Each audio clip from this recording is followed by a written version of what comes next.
तुम्हें एक ऐसी छोटी दुकान मिनी स्टोर विरासत में मिली है जो अपनी मर्जी से एक पोस्ट एपोक्लिप्टिक वर्ल्ड और असली दुनिया के बीच यात्रा कर सकती है। तुम्हें लगा था कि वहां पहुंचते ही ज़ॉम्बीज की भीड़ तुम्हें टुकड़े टुकड़े कर देगी, लेकिन उस छोटी दुकान के पास एब्सोल्यूट डिफेंस है। इसलिए तुम वहां ऐसी चीजें सोने के दाम पर बेचने लगते हो जो असल दुनिया में लगभग बेकार है। इंस्टेंट नूडल्स, मिनरल वाटर और सॉसेजेस। एपोकलिप्स की उजड़ी और खतरनाक जमीन पर तुम अपना खुद का कमर्शियल एम्पायर बनाने वाले हो। इसी पल तुम अपने गर्म होते फोन को पकड़े हुए हो और अपनी गर्लफ्रेंड की ठंडी आवाज सुन रहे हो। हम अलग हो रहे हैं। तुम्हें डिग्री लिए 3 साल हो चुके हैं, लेकिन तुमने न सिर्फ 3 बार नौकरी बदली, बल्कि तुम्हारे पास जरा सी भी बचत नहीं। तुम्हारी गर्लफ्रेंड अब तुम्हारी गरीबी बर्दाश्त नहीं कर पा रही और एक अमीर लड़के वंगाओ की तरफ मुड़ गई है। कॉल खत्म होते ही तुम कुर्सी पर ढह जाते हो। पिछले कुछ सालों में अपने माता पिता के इलाज के लिए तुमने 3,50,000 का कर्ज ले लिया था। आखिर में तुम्हारे माता पिता फिर भी चले गए और तुम वह पैसा कभी लौटा नहीं पाए।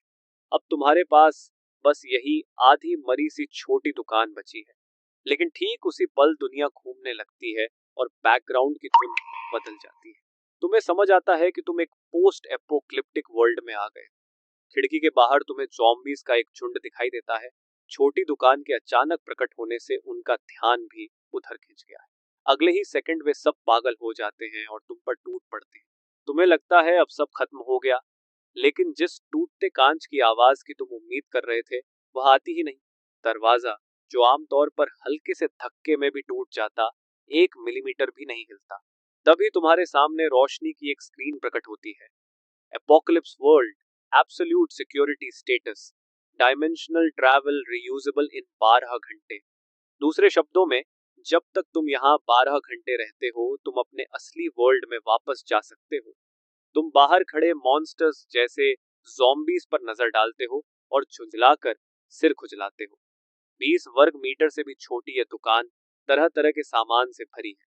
Bright beef noodles, mineral water, sausage, bread और बिस्कुट्स। तुम्हारी दुनिया में इनकी कोई खास कीमत नहीं, लेकिन यहाँ तुम्हारे दिमाग में एक विचार अंकुरित होता है। एक पोस्ट एपोक्लिप्टिक वर्ल्ड में सबसे कीमती चीज सोना या हीरे नहीं, बल्कि खाना और पीने का पानी है। तुम तेजी से शेल्फ की तरफ दौड़ते हो और एक साधारण मिनरल वाटर की बोतल उठा लेते हो। तुम्हारी दुनिया में ये लगभग कुछ पैसों में बिकती है, लेकिन ज़ॉम्बीज से भरी इस दुनिया में इसकी कीमत कितनी होगी? तुम्हें अपना 3,50,000 का कर्ज और जान का फोन पर तुम्हें छोड़ना याद आता है। तुम बोतल का ढक्कन खोलकर एक बड़ा घूंट पीते हो। अब तुम्हें इन 12 घंटों का फायदा उठाकर जितना हो सके उतना पैसा कमाना है। तुम तुरंत हिसाब लगाने लगते हो। एक बोतल पानी 1 ग्राम सोना, बहुत कम।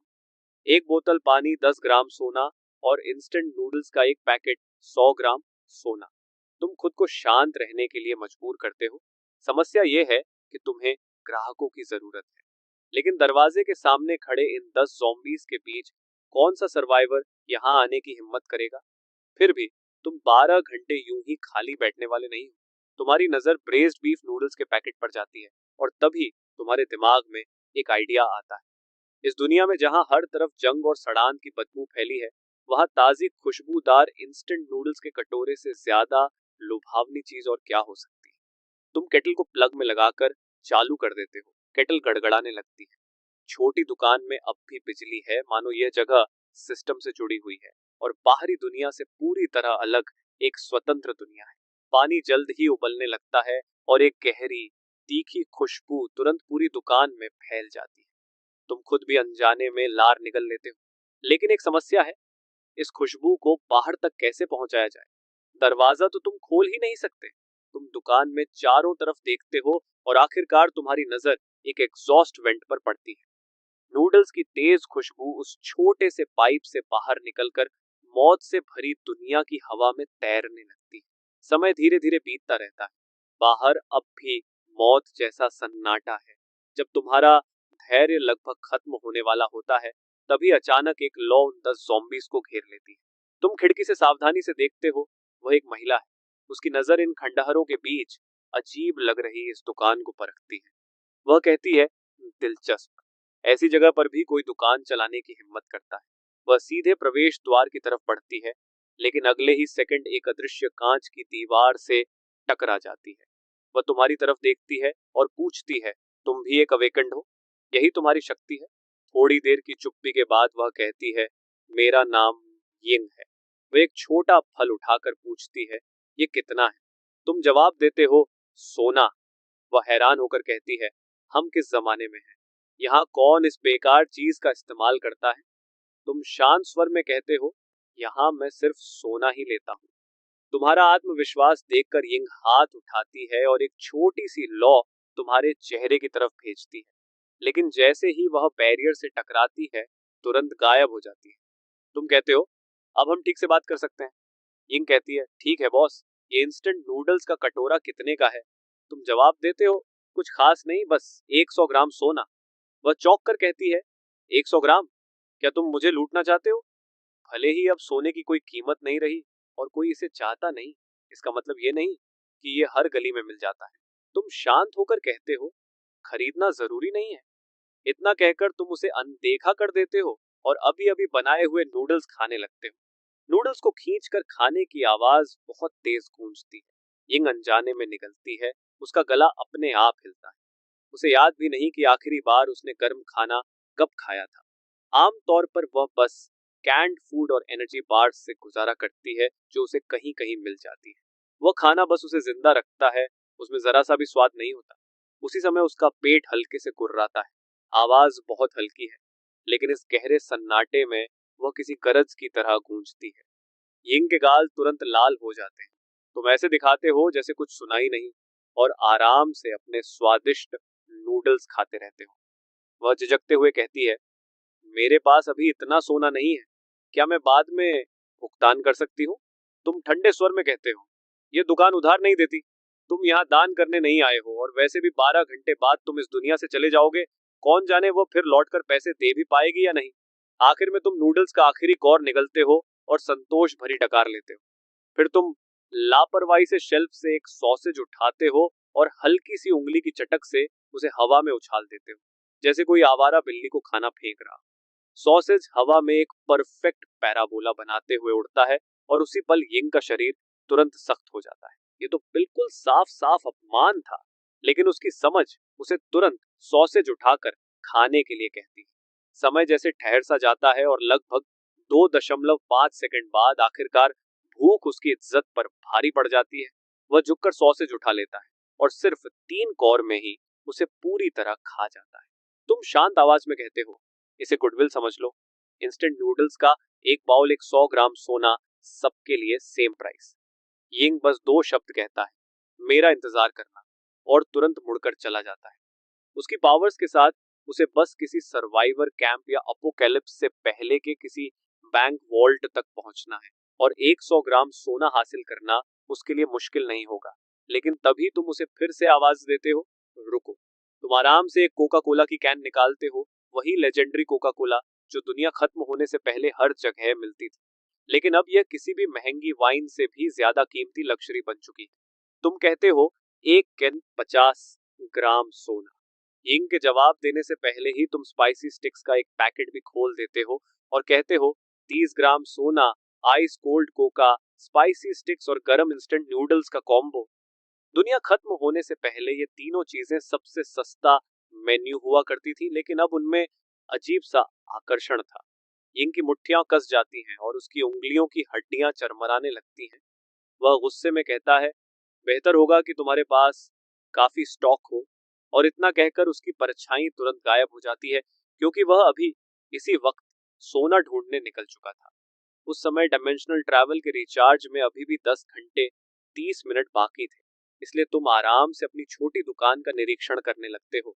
वहां 10 crates Kang food noodles, 15 crates instant noodles, ढेर सारे स्पाइसी स्टिक्स और हैम सॉसेजेस पड़े थे, और एक कोने में तुम्हें 5 अंडे भी मिल जाते हैं।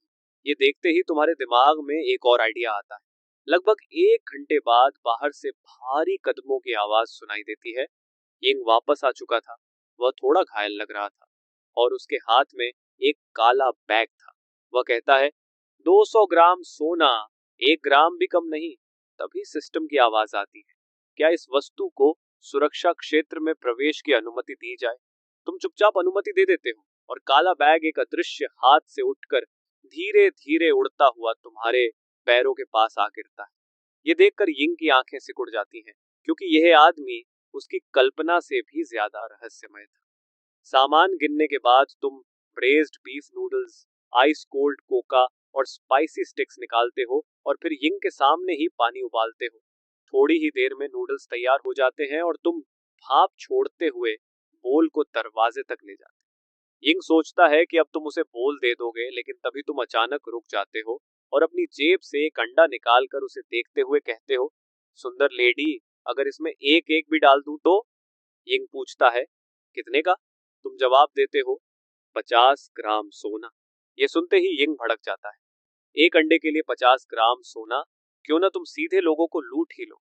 लेकिन तुम बिल्कुल शांत रहते हो और कहते हो, लेना जरूरी नहीं है, ये घर के एग्स हैं, स्पेशल कस्टमर्स के लिए रिजर्व। और इतना कहकर तुम अंडा वापस रखने का नाटक करते हो। तभी यिंग तुरंत बोल उठता है, रुको। एक पावरफुल फ्लेम अवेकेंड होने के नाते वह हमेशा वही रहा था जिसके सामने लोग झुकते थे, लेकिन आज वह बस अपमान सहता जा रहा था। वह अपनी कमर से बंधी छोटी लेदर पाउच में हाथ डालता है और कबूतर के अंडे जितना एक क्रिस्टल निकालता है जो उसकी हथेली पर चमक रहा था। वह कहता है, मेरे पास अभी और सोना नहीं है, ये लो, और इसके बदले वह एग दे दो। तुम भौं चढ़ाकर सोचते हो, ये क्या अजीब चीज है। तुम मना करने ही वाले थे कि तभी एक लाइट स्क्रीन सामने आ जाती है। High energy object detected, primary zombie essence detected. इस ट्रांजैक्शन को स्वीकार करने की सिफारिश की जाती है। उसी पल तुम्हें समझ आता है कि तुम पूरी तरह गलत सोच रहे थे, क्योंकि तुम लगातार 3,50,000 के कर्ज को चुकाने के बारे में सोचते रहे, जबकि असल में इस दुकान का असली मकसद इन एसेंस कोर्स को इकट्ठा करना है। एक पल में सब साफ हो जाता है, लेकिन तुम्हारे चेहरे पर अब भी घृणा का भाव बना रहता है और तुम कहते हो, यह बदसूरत सा पत्थर क्या है, बड़ा घिनौना लगता है। यिंग जवाब देता है, ये ज़ॉम्बी के दिमाग से निकला कोर है, अवेकेंड लोगों की ट्रेनिंग के लिए जरूरी है। सोना तो इसके जूतों की धूल के बराबर भी नहीं। तुम मन ही मन सोचते हो, तो ये क्रिस्टल्स इस दुनिया की ट्रेनिंग रिसोर्स है, लेकिन मैं तो बस एक दुकान चलाता हूँ, मुझे इससे क्या फायदा। ये सुनकर यिंग गुस्से से कांपने लगता है, क्योंकि उसके सामने खड़ा आदमी न सिर्फ पागल है, बल्कि खजाने की पहचान भी नहीं करता।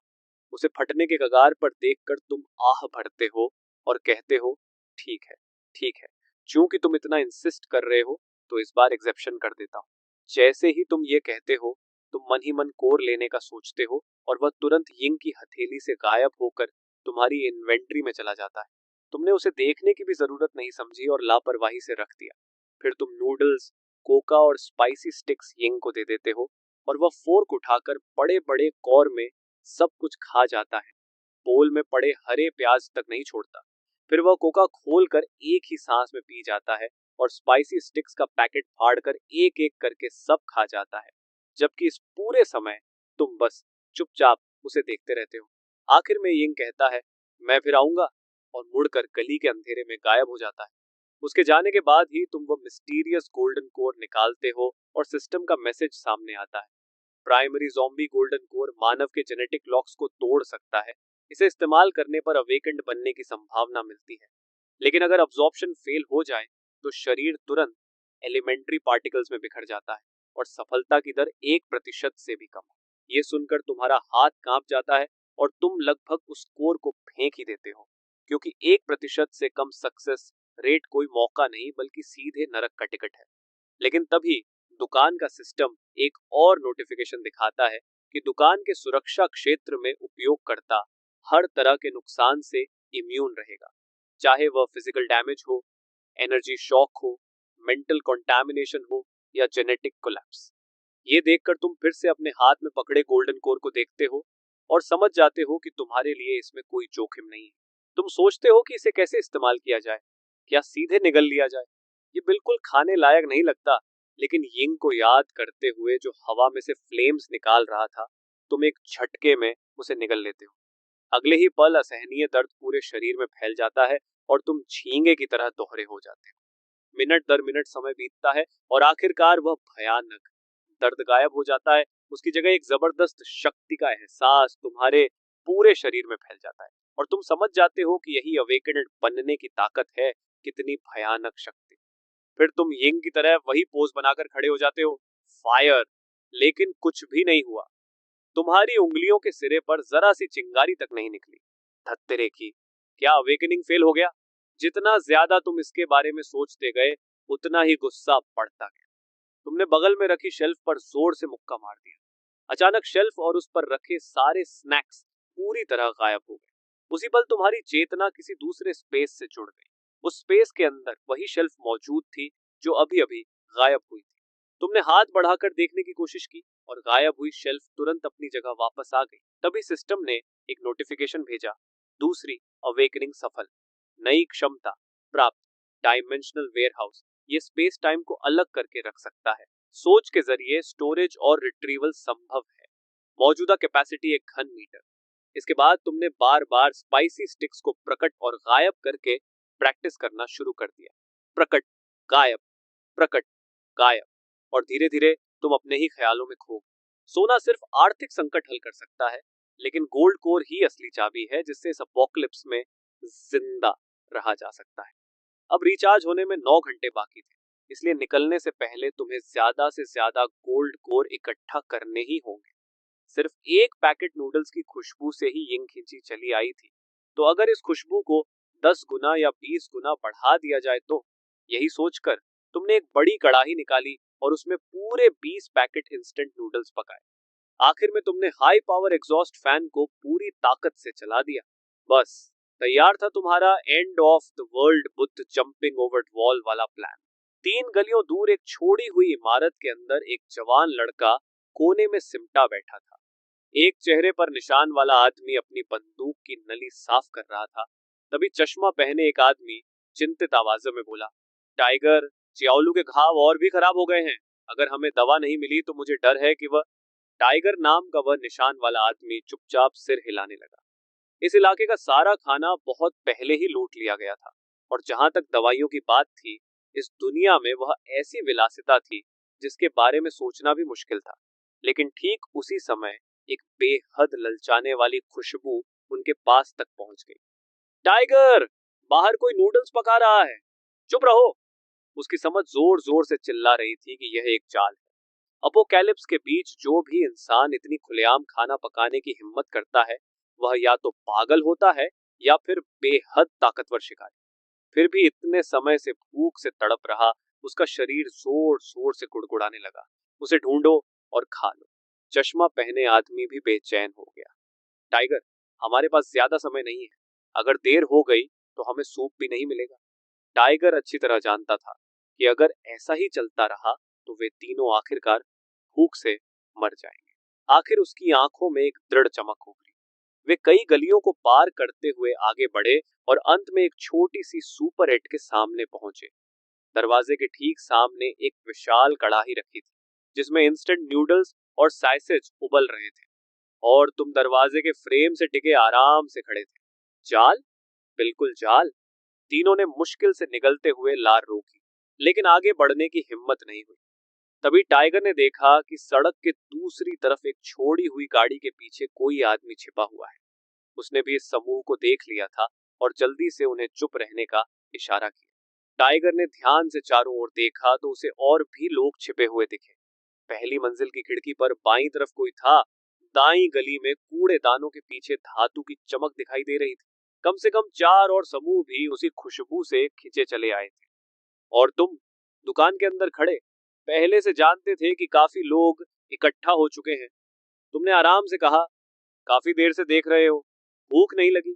तुम्हारी आवाज ज्यादा तेज नहीं थी, फिर भी हर छिपे हुए आदमी के कानों तक साफ पहुंच गई।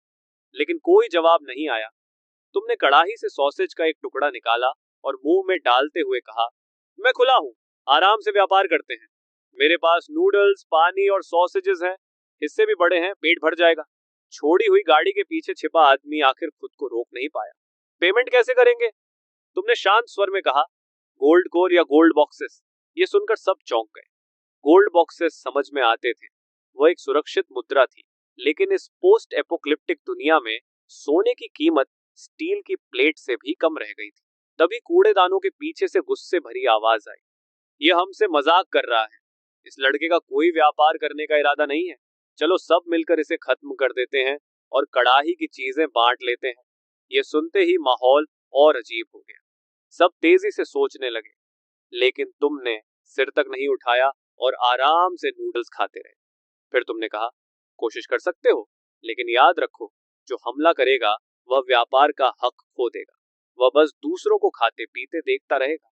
कूड़ेदानों के पीछे वाला आदमी अब खुद को रोक नहीं पाया। मैं इन बेवकूफियों पर विश्वास नहीं करता। उसने पंप एक्शन शॉटगन निकाल ली। उसके पीछे से दो और आदमी निकल आए, जिनके हाथों में माचेते और लोहे की छड़ें थी। सब लोग इंतजार कर रहे थे कि कोई पहला कदम उठाए, ताकि देख सकें कि तुम असल में क्या कर सकते हो। उस आदमी ने एक पल भी नहीं सोचा और ट्रिगर दबा दिया। लेकिन गोली जैसे ही सुपर 8 से करीब 2.5 मीटर दूर पहुंची, वह किसी अदृश्य दीवार से टकरा गई। शुरू से अंत तक तुमने पलक तक नहीं झपकाई, बल्कि आराम से एक और सॉसेज निकालकर मुंह में डाल ली। पूरे इलाके में अजीब सा मौत जैसा सन्नाटा छा गया। माचेते और लोहे की छड़ पकड़े उसके दोनों साथी भी वहीं जमकर खड़े रह गए। तभी छोड़ी हुई गाड़ी के पीछे वाला आदमी कुछ समझता हुआ लगा। उसने सोचा, अगर फिजिकल अटैक काम नहीं करता तो नॉन फिजिकल अटैक का क्या होगा। उसकी हथेली में एक अदृश्य तरंग जमा होने लगी। आंखों से दिखाई न देने वाली मानसिक शक्ति तुम्हारी तरफ छोड़ी गई। ये उसकी साइकिक पेनिट्रेशन शक्ति थी। लेकिन जब वह मानसिक हमला सुपर 8 तक पहुंचा, तो तुम्हारे कपड़ों की एक सिलवट तक नहीं हिली। अब सब समझ चुके थे, तुम्हारी दुकान के अंदर तुम अजय हो। टाइगर की पीठ ठंडे पसीने से भीग चुकी थी और उसे बेहद राहत महसूस हुई कि उसने जल्दबाजी में कोई कदम नहीं उठाया। तुमने आखिर नूडल्स खत्म किए और नजर कूड़ेदानों के पीछे वाले आदमी पर टिकाई। मैं पहले ही कह चुका हूं, जो हमला करेगा वह व्यापार का हक खो देगा। क्या कोई और कोशिश करना चाहता है? आसपास फिर से मौत जैसा सन्नाटा छा गया। तभी जब यह टकराव भरा माहौल सबको पागल करने वाला था, दूर से एडी की लयबद्ध आवाज सुनाई दी। वह आवाज धीरे धीरे पास आती गई और सबकी नजरें उसकी मालिक की ओर मुड़ गई। ये यिंग है। टाइगर ने उस औरत को पहचान लिया, या यूं कहो कि इन खंडहरों के बीच उसे भूलना नामुमकिन था। जितने भी सर्वाइवर्स कुछ समय से इस अपोकलिप्स में टिके हुए थे, उन्होंने रहस्यमयी के वाई यिंग के बारे में जरूर सुना था। एक हाई लेवल अवेकेंड जो आग को हथियार की तरह इस्तेमाल करती है। वह यहाँ क्या कर रही है? यिंग ने चारों तरफ देखते हुए कहा, काफी शोर मचा रखा है तुम लोगों ने। हमेशा कुछ गर्म दिमाग वाले होते हैं जो बात नहीं सुनते। मैं तुम सबको सलाह देती हूँ कि अपने बुरे इरादे समेट लो, और तुम्हारे हाथों में जो कबाड़ पकड़ा है उसकी तो बात ही मत करो। यहाँ तक कि मैं भी इस छोटी सुप्रटे को खरोंच तक नहीं पहुंचा सकती। पूरा इलाका फिर से मौत जैसी खामोशी में डूब गया। डब्ल्यू ने गहरी सांस ली और धीरे धीरे अपनी छिपने की जगह से बाहर आ गया। उसने अपनी दोनों हथेलियां खोलकर ऊपर उठा दी, ताकि दिखा सके कि उसका कोई बुरा इरादा नहीं। कोनों में छिपे बाकी सर्वाइवर्स भी एक एक करके बाहर आने लगे। यिंग ने अब उनकी तरफ ध्यान ही नहीं दिया। उसने अपनी बेल्ट से कुछ चीजें निकाली। 3 चमचमाते सोने के इनगट्स, हर एक काफी बड़ा था। उसने कहा, मुझे बिस्किट्स, कैंड फूड और पानी चाहिए। ऐसा खाना जो आसानी से ले जाया जा सके और लंबे समय तक रखा जा सके। उसके जैसे एलीट हंटर के लिए रेडी टू ईट इंडस्ट्रियल खाना सबसे तर्कसंगत चुनाव था।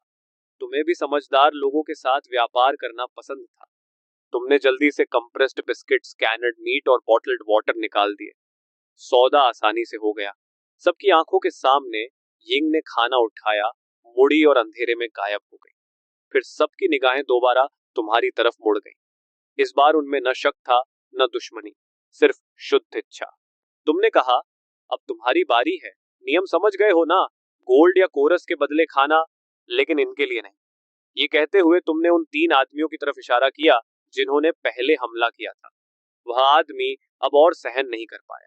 वह रेंगता हुआ तुम्हारे पैरों में गिर पड़ा। बॉस, मुझसे गलती हो गई, सच में गलती हो गई। प्लीज मुझे कुछ खाने को दे दो, कम से कम सूप की एक घूंट ही सही। उसके पीछे उसके दोनों साथी भी घुटनों के बल गिरकर दया की भीख मांगने लगे। आसपास के सर्वाइवर्स के चेहरों पर कोई दया नहीं थी। बस ये राहत थी कि उन्होंने जल्दबाजी में हमला नहीं किया। तुमने ठंडे स्वर में कहा, मैंने कहा था, जो हमला करेगा वह अपना अधिकार खो देगा। इसके बाद तुमने उन्हें पूरी तरह नजरअंदाज कर दिया। तुम्हारी नजर भीड़ पर घूमी और कौन एक्सचेंज करना चाहता है? तभी डब्ल्यू ने एक गोल्ड कोर निकाला और तुम्हें दिखाया। बस तुम्हारे एक ख्याल से वह कोर हवा में उछलकर सीधा तुम्हारी जेब में जा गिरा। तुमने एक शब्द भी नहीं कहा। तुम मुड़े और 3 बड़े कटोरे निकाले जो नूडल्स और सॉसेजेस से भरे हुए थे। जैसे ही डब्ल्यू ने कटोरा हाथ में लिया, उसने ऐसी गर्माहट महसूस की जो उसने बहुत समय से नहीं महसूस की थी। तीनों आदमी तुरंत अपने कटोरे में मुंह डालकर जोर जोर से नूडल्स खाने लगे। एक के शुरू करते ही बाकी लोग भी खुद को रोक नहीं पाए। बॉस, मैं भी एक्सचेंज करना चाहता हूँ। मैं भी, मेरे पास गोल्ड कोर है। यहाँ तक कि वह आदमी जिसने पहले तुम पर हमला किया था, वह भी धीरे से आगे आया। उसने चुपचाप एक गोल्ड कोर निकाला। आंख उठाकर देखने की भी हिम्मत नहीं हुई। तुमने उसका पेमेंट स्वीकार किया और बिना किसी भाव के उसे भी एक कटोरा दे दिया। एक बार जब व्यापार की धारा खुल जाती है तो उसे बंद करना मुश्किल होता है। किसी ने सोने के गहने निकाले, किसी ने अलग अलग साइज के गोल्ड कोर्स। जल्द ही तुम्हारे काउंटर के नीचे दर्जनों कोर्स जमा हो गए और बड़ी कड़ाही के नूडल्स धीरे धीरे खत्म होने लगे। लेकिन उसी समय पहले वाले 3 आदमी पूरी तरह निराशा में डूब गए। उनमें से एक अचानक चिल्लाया, अगर हमें नहीं मिलेगा तो किसी को भी नहीं मिलेगा। वह तुरंत एक कमजोर दिखने वाले सर्वाइवर पर टूट पड़ा। नूडल्स और सूप जमीन पर फैल गए। जो लोग खा रहे थे वे सब रुक गए और उस आदमी को बर्फ जैसी ठंडी और गुस्से भरी नजरों से घूरने लगे जिसने नियम तोड़ा था। तुमने भी नूडल्स परोसना बंद कर दिया और यह तमाशा देखने लगे। तभी अचानक आग की एक चमक कौंधी। वह आदमी चीखने का मौका भी नहीं पा सका। उसका पूरा शरीर एक मुट्ठी राख में बदल गया। उसके दोनों साथियों का भी वही हाल हुआ। सब कुछ सिर्फ 3 सेकंड में खत्म हो गया। एक पल में तीनों आदमी पूरी तरह गायब हो गए। यिंग धीरे धीरे अंधेरे से बाहर आई और बोली, मुझे नियम तोड़ने वाले लोग बिल्कुल पसंद नहीं। तुमने फ्रिज से कोका कोला की एक कैन निकाली और यिंग की तरफ उछाल दी। तुमने कुछ नहीं कहा और फिर से कड़ाही में नूडल्स चलाने लगे। व्यापार पूरी तरह शांत और व्यवस्थित तरीके से चलता रहा। डब्ल्यू और उसके दोनों साथी अपना नूडल्स खत्म कर चुके थे। यहाँ तक कि उन्होंने सूप की एक बूंद भी नहीं छोड़ी। खंडहरों के हर कोने से लोग आते रहे। सुपर 80 की शेल्फ आश्चर्यजनक गति से खाली होती गई। कोई कीमत की शिकायत नहीं कर रहा था और कोई समस्या भी नहीं खड़ी कर रहा था। आखिरकार तुमने दुकान का सारा सामान बेच दिया। यिंग खाली कोका कोला कैन फेंकते हुए तुम्हारे पास आई और बोली, अब तो तुम काफी अमीर हो गए हो। पता नहीं अगली बार कब लौटोगे। उसने तुम्हें गहरी नजर से देखा, फिर मुड़ी और अंधेरे में गायब हो गई। जब सब लोग चले गए तो पूरा इलाका फिर से शांत हो गया। बस एक ख्याल से तुमने अपना डायमेंशनल वेयरहाउस खोल दिया। अंदर रखा सोना 100 किलो से भी ज्यादा हो चुका था और कुल 33 गोल्ड कोर्स भी थे। गोल्ड कोर निगलने पर भयानक दर्द होता है, लेकिन तुमने एक पल भी नहीं सोचा और सभी कोर्स एक साथ निगल ली। इस बार दर्द से ज्यादा एक अकल्पनीय ऊर्जा का तूफान उमड़ा। अगर तुम सुपर 80 के अंदर नहीं होते तो ये ऊर्जा शायद तुम्हें तुरंत चिथड़े चिथड़े कर देती। भयंकर दर्द के बीच तुमने आखिरी बूंद तक उस ऊर्जा को एब्जॉर्ब कर लिया। जब तुमने दोबारा आंखें खोली तो छत पर उड़ते हुए एक कीड़ा दिखाई दिया। जो पंख पहले बहुत तेज लगते थे, अब असामान्य रूप से धीमे लग रहे थे। दरवाजे के पीछे जॉम्बीज की गुर्राहट सुनाई दे रही थी और हवा में खून और गीली मिट्टी की गंध साफ महसूस हो रही थी। तुम्हारी इंद्रियां अविश्वसनीय स्तर तक तेज हो चुकी थी। तुमने पास की शेल्फ की तरफ हवा में पकड़ने जैसा इशारा किया। हल्की सी कंपन के बाद शेल्फ धीरे धीरे हवा में उठने लगी। ये डायमेंशनल वेयरहाउस की शक्ति नहीं थी, बल्कि टेलीकिनेसिस थी। तुमने तुरंत अवेकेंड सिस्टम की स्क्रीन खोली। डायमेंशनल वेयरहाउस, मौजूदा कैपेसिटी 1000 क्यूबिक मीटर, नई अवेकेंड एबिलिटी टेलीकिनेटिक कंट्रोल जो 50 किलो से कम वजन की चीजों को दूर से नियंत्रित कर सकती है। यानी तुमने दूसरी क्षमता भी जागृत कर ली थी। इसके बाद तुम शांति से काउंटडाउन खत्म होने का इंतजार करने लगे। जैसे ही स्पेस में डिस्टॉर्शन की वही अनुभूति वापस आई, तुम अपने असली दुनिया में लौट आए। जंग और सड़ांत की अजीब गंध गायब हो चुकी थी। उसकी जगह मिट्टी और घास की ताजा खुशबू थी। सिस्टम ने सूचना दी, dimensional traversal complete, current world Earth. अगली ट्रेवर्सल से पहले का समय 12 घंटे। अभी सूरज भी नहीं उगा था। तुम अपने फोल्डिंग बेड पर वापस लौटे और कुछ घंटे सो गए। सुबह 9 बजे तुम एंटीक मार्केट की एक पुरानी दुकान पर पहुंचे। बॉस, क्या आप सोना खरीदते हैं?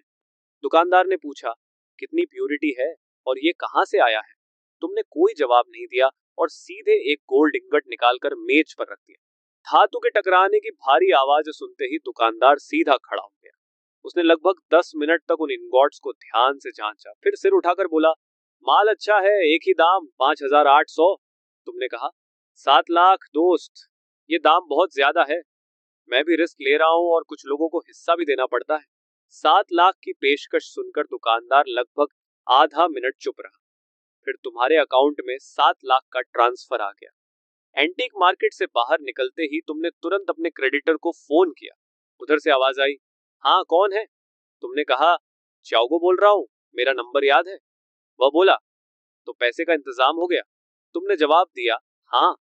उसने कहा, सिटी के वेस्ट में अबैंडन्ड सीमेंट फैक्ट्री नंबर 3, दोपहर 3 बजे पैसे लेकर आना और अकेले आना।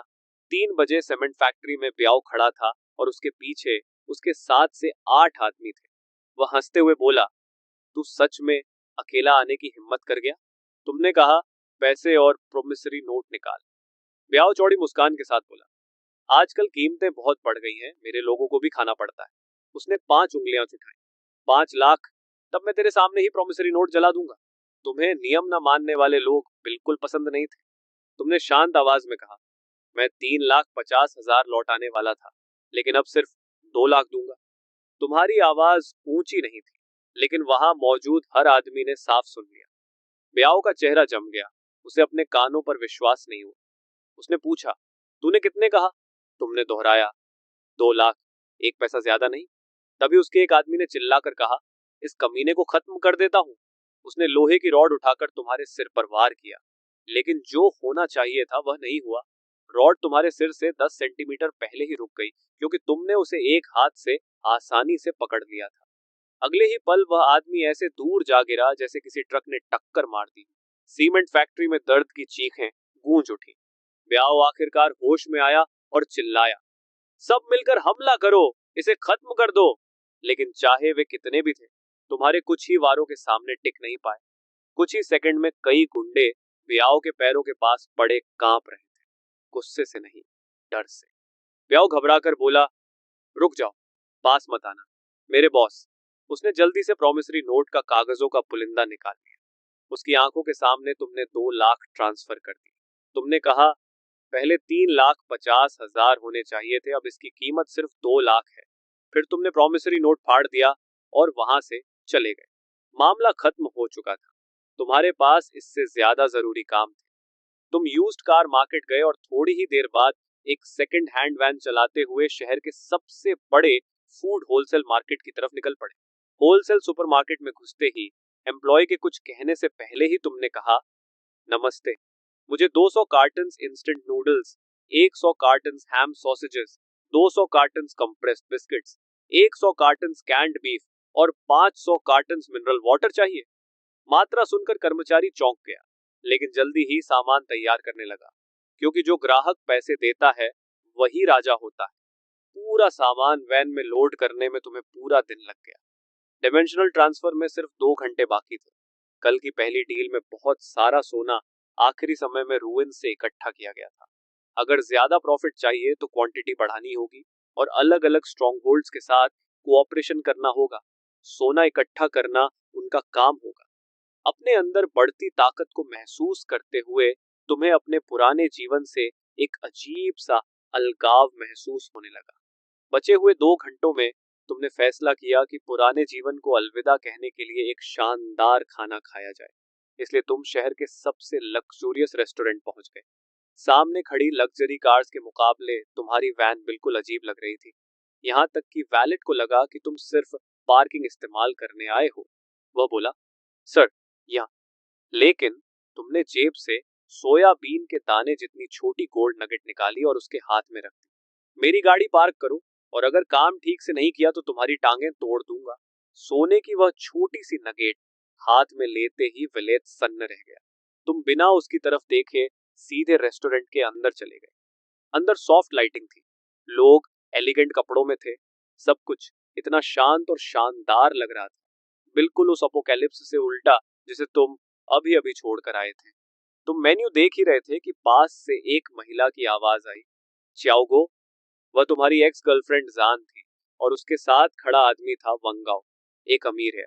वांगाओ पहले हैरान हुआ, फिर उसने जान की कमर में हाथ डालकर तुम्हारी तरफ बढ़ते हुए कहा, अरे च्याओगो, तुम्हारी सुपर 8 बंद हो गई क्या? यहाँ बर्तन धोने की नौकरी के लिए आए हो? यहाँ एक स्टेक की कीमत 3800 है। तुम्हारी महीने की सैलरी से तो उसका एक टुकड़ा भी मुश्किल से मिलेगा। तुमने शांत स्वर में वेटर से कहा, यहाँ बहुत शोर है, अपने शेफ से कहो कि अपनी स्पेशलिटीज तैयार करे। वांगाओ को ऐसा लगा जैसे वह हवा से बात कर रहा हो। पूरी तरह इग्नोर किए जाने का एहसास उसे गुस्से से भर गया। उसने आवाज ऊंची कर, तू बहिरा है क्या? मैं तुझसे बात कर रहा हूँ। लेकिन तुम्हारा चेहरा बिल्कुल शांत रहा। जान को अचानक लगा कि तुम अब वही इंसान नहीं रहे जिसे वह जानती थी। तभी रेस्टोरेंट मैनेजर वेन शेंग जल्दी से आ गया और बोला, सर, कृपया शांत हो जाइए, बाकी ग्राहकों को डिस्टर्ब मत कीजिए। मैनेजर को देखकर वांगाओ का घमंड और बढ़ गया। वह बोला, मैनेजर जो, सही समय पर आए हो, ये कैसा रेस्टोरेंट है? अब कोई भी अंदर आ सकता है क्या? ऐसे आदमी को यहाँ बैठने देना तुम्हारे रेस्टोरेंट का लेवल गिरा देता है। मैनेजर जो वांगाओ को अच्छी तरह जानता था, वह शहर के रियल एस्टेट टाइकून का बेटा था, लेकिन उसने तुम्हारे असामान्य शांत स्वभाव को भी नोट किया। इसलिए उसने बिना घमंड और बिना चापलूसी के वांगो से कहा, मिस्टर वांग, हमारा रेस्टोरेंट सभी ग्राहकों के साथ बराबरी से व्यवहार करता है। फिर वह अचानक तुम्हारी तरफ मुड़ा और 90 डिग्री झुककर बोला, मिस्टर चियाओगो, मैं दिल से माफी चाहता हूँ। हमारी सर्विस की कमी से आपका भोजन खराब हुआ, इसके लिए मैं सच में क्षमा चाहता हूँ। उसने तुरंत एक वेटर को बुलाया और तुम्हें प्राइवेट लाउंज में ले जाने को कहा। शुरुआत से अंत तक तुमने वंगाओ की तरफ एक बार भी देखने की जरूरत नहीं समझी। वंगाओ कुछ और कहना चाहता था, लेकिन उसे मैनेजर चो ने बीच में ही रोक दिया।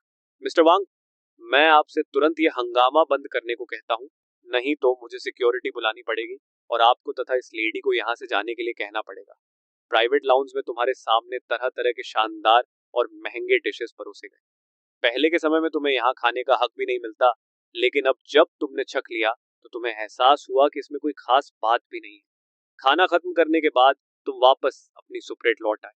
अगले डायमेंशनल ट्रांसफर में अब सिर्फ 150 सेकंड बाकी थे।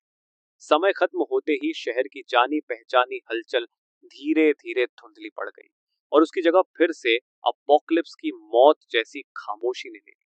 ट्रांसफर का रिचार्ज टाइम जो पहले 12 घंटे था, अब घटकर 11 घंटे रह गया था।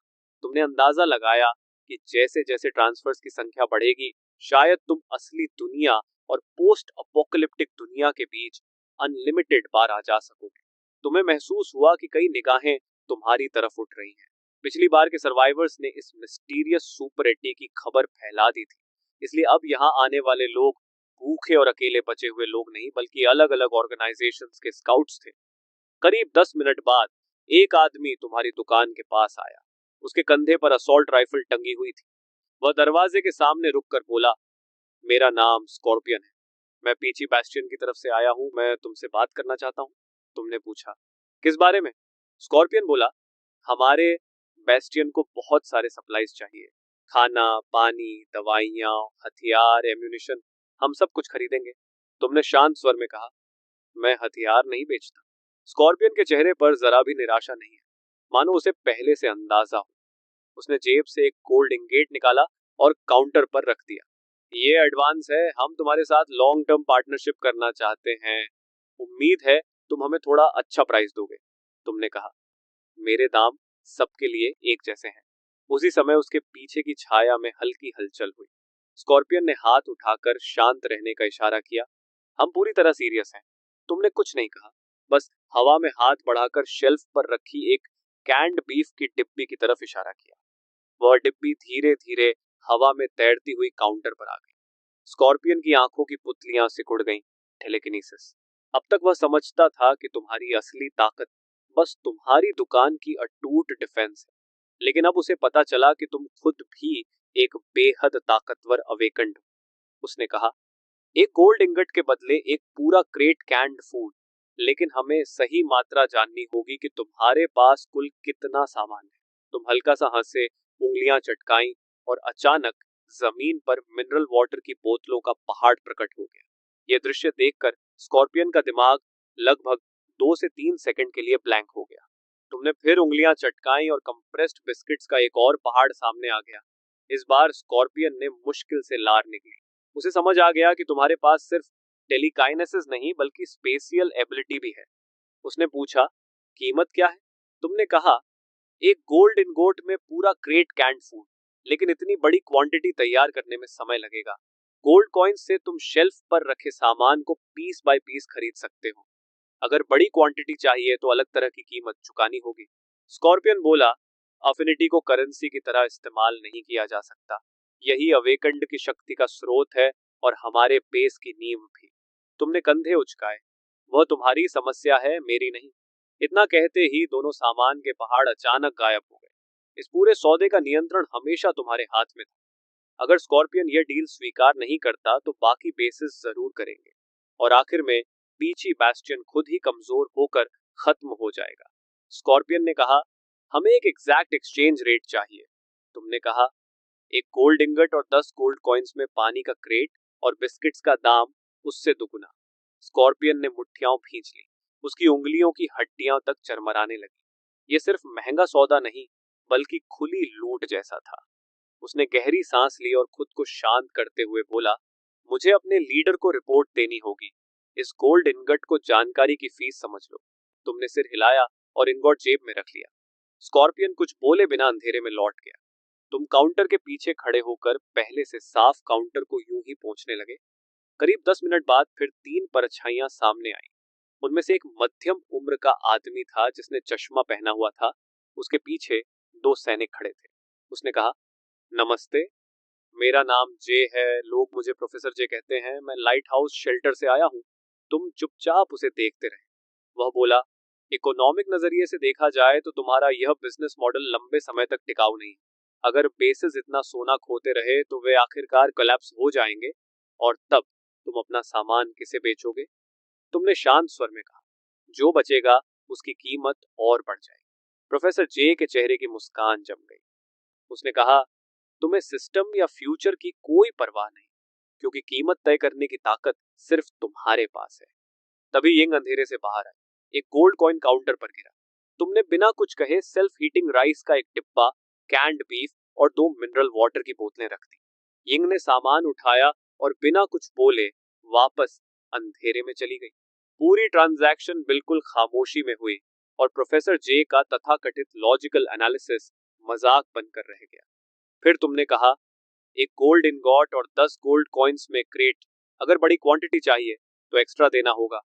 अभी तुम लोगों की बेकार बातों में मेरे 3 मिनट बर्बाद हुए, इसलिए अब 15 गोल्ड बॉक्सेस लगेंगे। प्रोफेसर जे ने बिना हिचकिचाहट कहा, हम मानते हैं। उसके लिए साफ था कि शायद तुम वेस्टलैंड के सबसे ताकतवर अवेकेंड नहीं हो, लेकिन तुम्हारी सुपर 80 पूरी तरह इनविंसिबल है। उसने जेब से मिलिट्री कम्युनिकेटर निकाला और कहा, लियो, तुरंत 3 गोल्ड इनगट्स और 15 गोल्ड बॉक्सेस लेकर आओ। करीब 20 मिनट बाद दूर से इंजन की आवाज सुनाई दी। क्लैंग। 2 भारी मेटल क्रेट्स तुम्हारे सामने रखे गए। एक में गोल्ड इनगट्स भरे थे और दूसरे में 15 गोल्ड बॉक्सेस। तुमने भी दूसरी तरफ पानी के क्रेट्स फेंक दिए। सौदा पूरा होते ही अंधेरे से एक और आकृति उभरी। स्कॉर्पियन वापस आ गया था। इस बार उसके साथ 20 लोगों की पूरी टीम थी। लगभग इंस्टिंक्टिवली दोनों ग्रुप्स ने एक दूसरे पर हथियार तान दिए। स्कॉर्पियन बोला, हम वह सब लाए हैं जो तुमने मांगा था। कई क्रेट्स खोले गए। उनमें सिर्फ गोल्ड इनगट्स ही नहीं बल्कि 20 गोल्ड बॉक्सेस भी थी। ये तुम्हारे मांगे हुए से 10 ज्यादा है। इस सीधे जेस्चर से स्कॉर्पियन साफ साफ अपनी इंटेंशंस दिखा देता है। प्रोफेसर जे का चेहरा एकदम पीला पड़ जाता है, जैसे किसी लाश का हो। लगता है उसके लिए हालात ठीक नहीं है। वही पुराने अंदरूनी कॉन्फ्लिक्ट्स फिर से सामने आ गए हैं। तुम हाथ हिलाते हो और अपने डायमेंशनल वेयरहाउस से कंप्रेस्ड बिस्किट्स का एक ढेर और बीफ के कैंड बॉक्सेस की कुछ क्रेट्स बाहर निकालते हो। ये तुम्हारे लिए है। ये देखकर स्कॉर्पियन की सांस एक पल के लिए तेज हो जाती है। उसका दांव सच में काम कर गया। वह तुरंत गहराई से तुम्हारे सामने झुकता है, फिर मुड़कर प्रोफेसर जे की तरफ देखता है और कहता है, हम रॉक वाले यहाँ सिर्फ व्यापार करने आए हैं। हम झगड़ा नहीं चाहते, लेकिन अगर फेयर यहाँ लड़ना चाहता है तो हम चुनौती स्वीकार करने के लिए तैयार हैं। ये सुनते ही स्कॉर्पियन के आदमी एक साथ अपनी राइफल्स रेडी कर लेते हैं। फेयर का आदमी दांत भींचते हुए कुछ शब्द थूकता है। हम जा रहे हैं। तुम चुपचाप पूरा दृश्य देखते रहते हो। ये सब काफी इंटरेस्टिंग है। एक तरफ फेयर जो टेक्नोलॉजी और नॉलेज पर आधारित है, और दूसरी तरफ रॉक जो ताकत और डिसिप्लिन को मानता है। फेयर के जाने के बाद स्कॉर्पियन एक बार फिर तुम्हें झुककर सलाम करता है और जल्दी से वहां से चला जाता है। इन दो ट्रांजैक्शंस की वजह से तुम्हें फिर से 100 किलोग्राम सोना मिल चुका है। लेकिन यह सन्नाटा ज्यादा देर नहीं रहता। इस बार 3 अलग अलग दिशाओं से 3 कॉन्वॉय आ रहे हैं।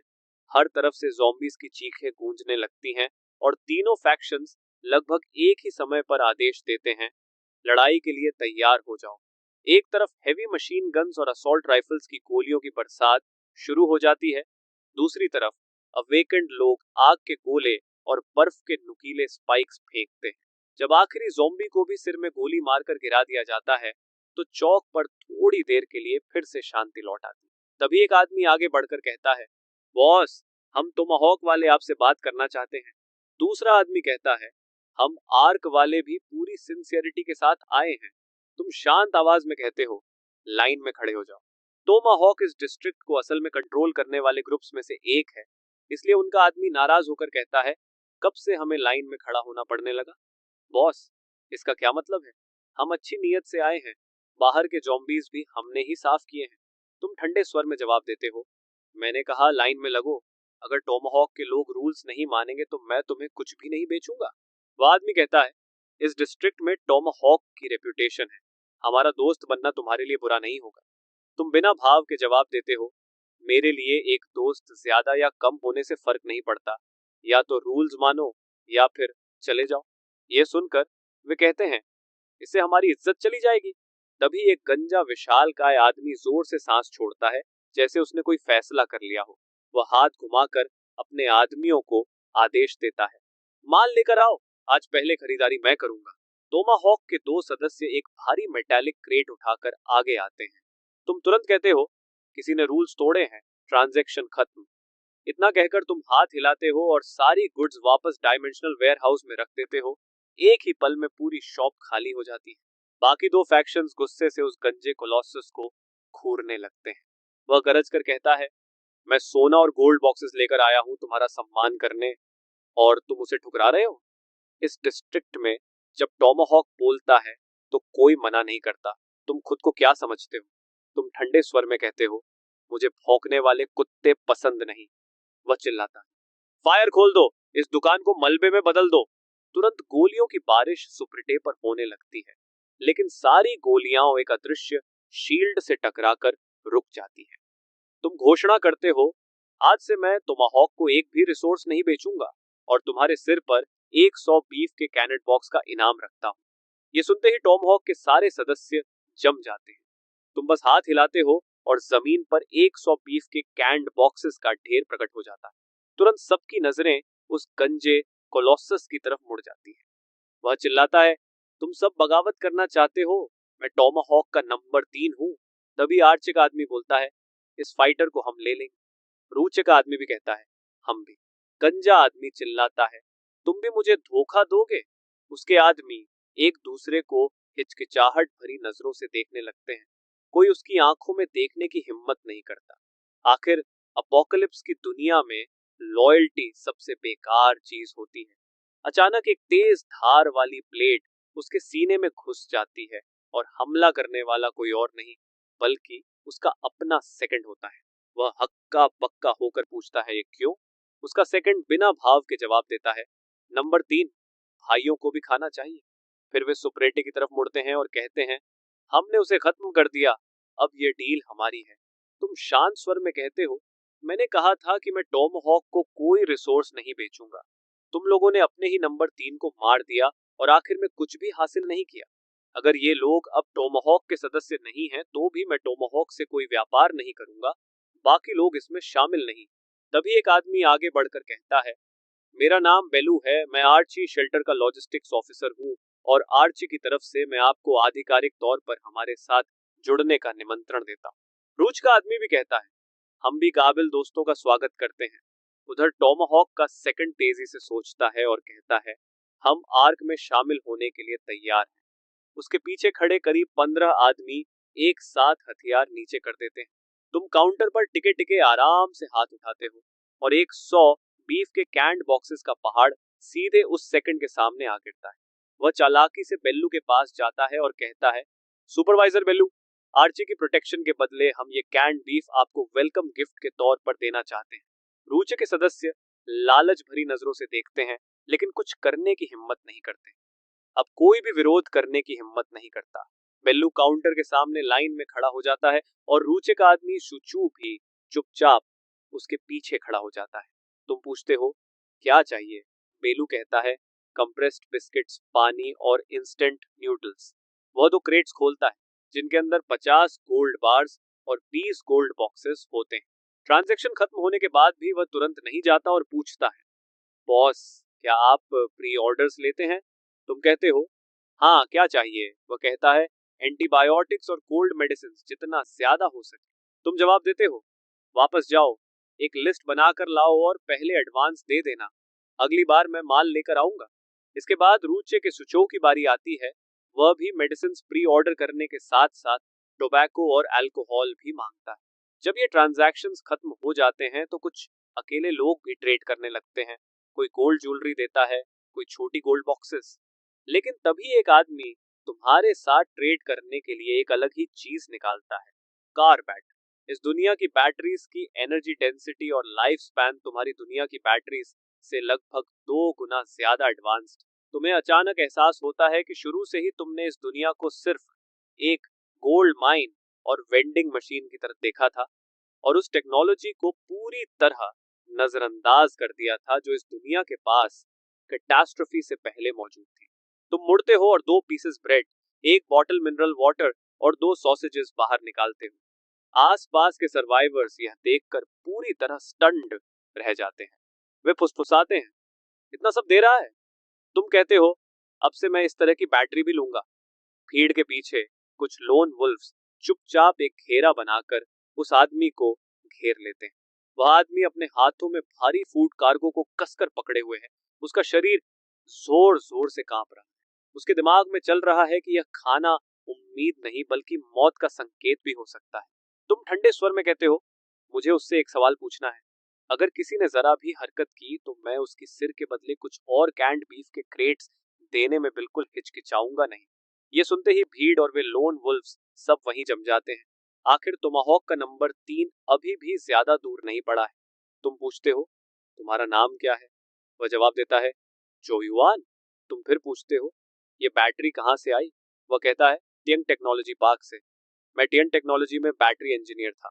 ये बैटरी लेनचेन मॉडल है। ये हमारी कंपनी का फ्लैगशिप प्रोडक्ट है। कैटास्ट्रोफी के समय हम एक बहुत बड़े ऑर्डर का प्रोडक्शन अभी अभी खत्म कर चुके थे और कंपनी के वेयर हाउस में अभी भी कम से कम कई 10,000 बैटरीज रेडी पड़ी हैं। लेकिन पार्क के हजारों एम्प्लॉइज ज़ॉम्बीज बन चुके हैं।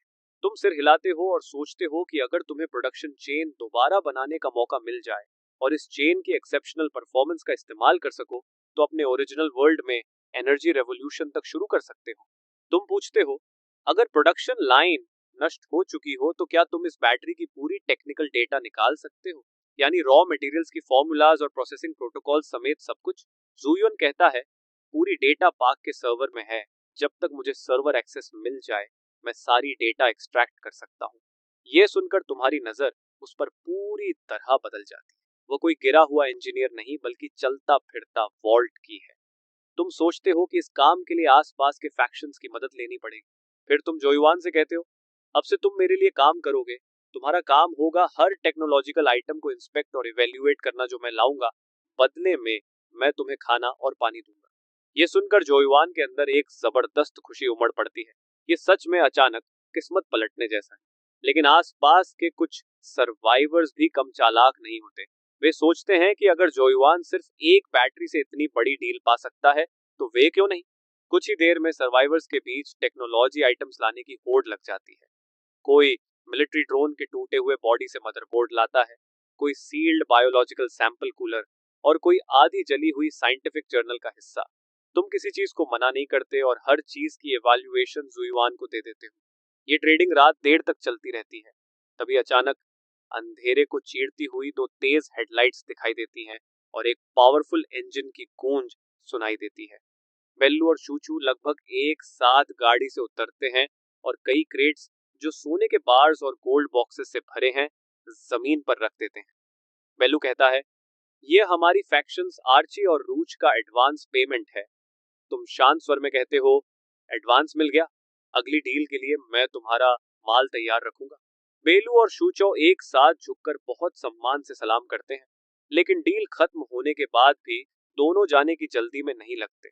उनकी नजर जोयुआन और जमीन पर पड़े टेक्नोलॉजी जंग के ढेर पर टिक जाती है। तुम शांत स्वर में कहते हो, उत्तर दिशा के रुइंस में तियान के टेक्नोलॉजी पार्क है, वहां लेन चेन बैटरीज के दसियों हजार यूनिट्स पड़े हैं, लेकिन उस एरिया में 5,000 से ज्यादा ज़ॉम्बीज घूम रहे हैं।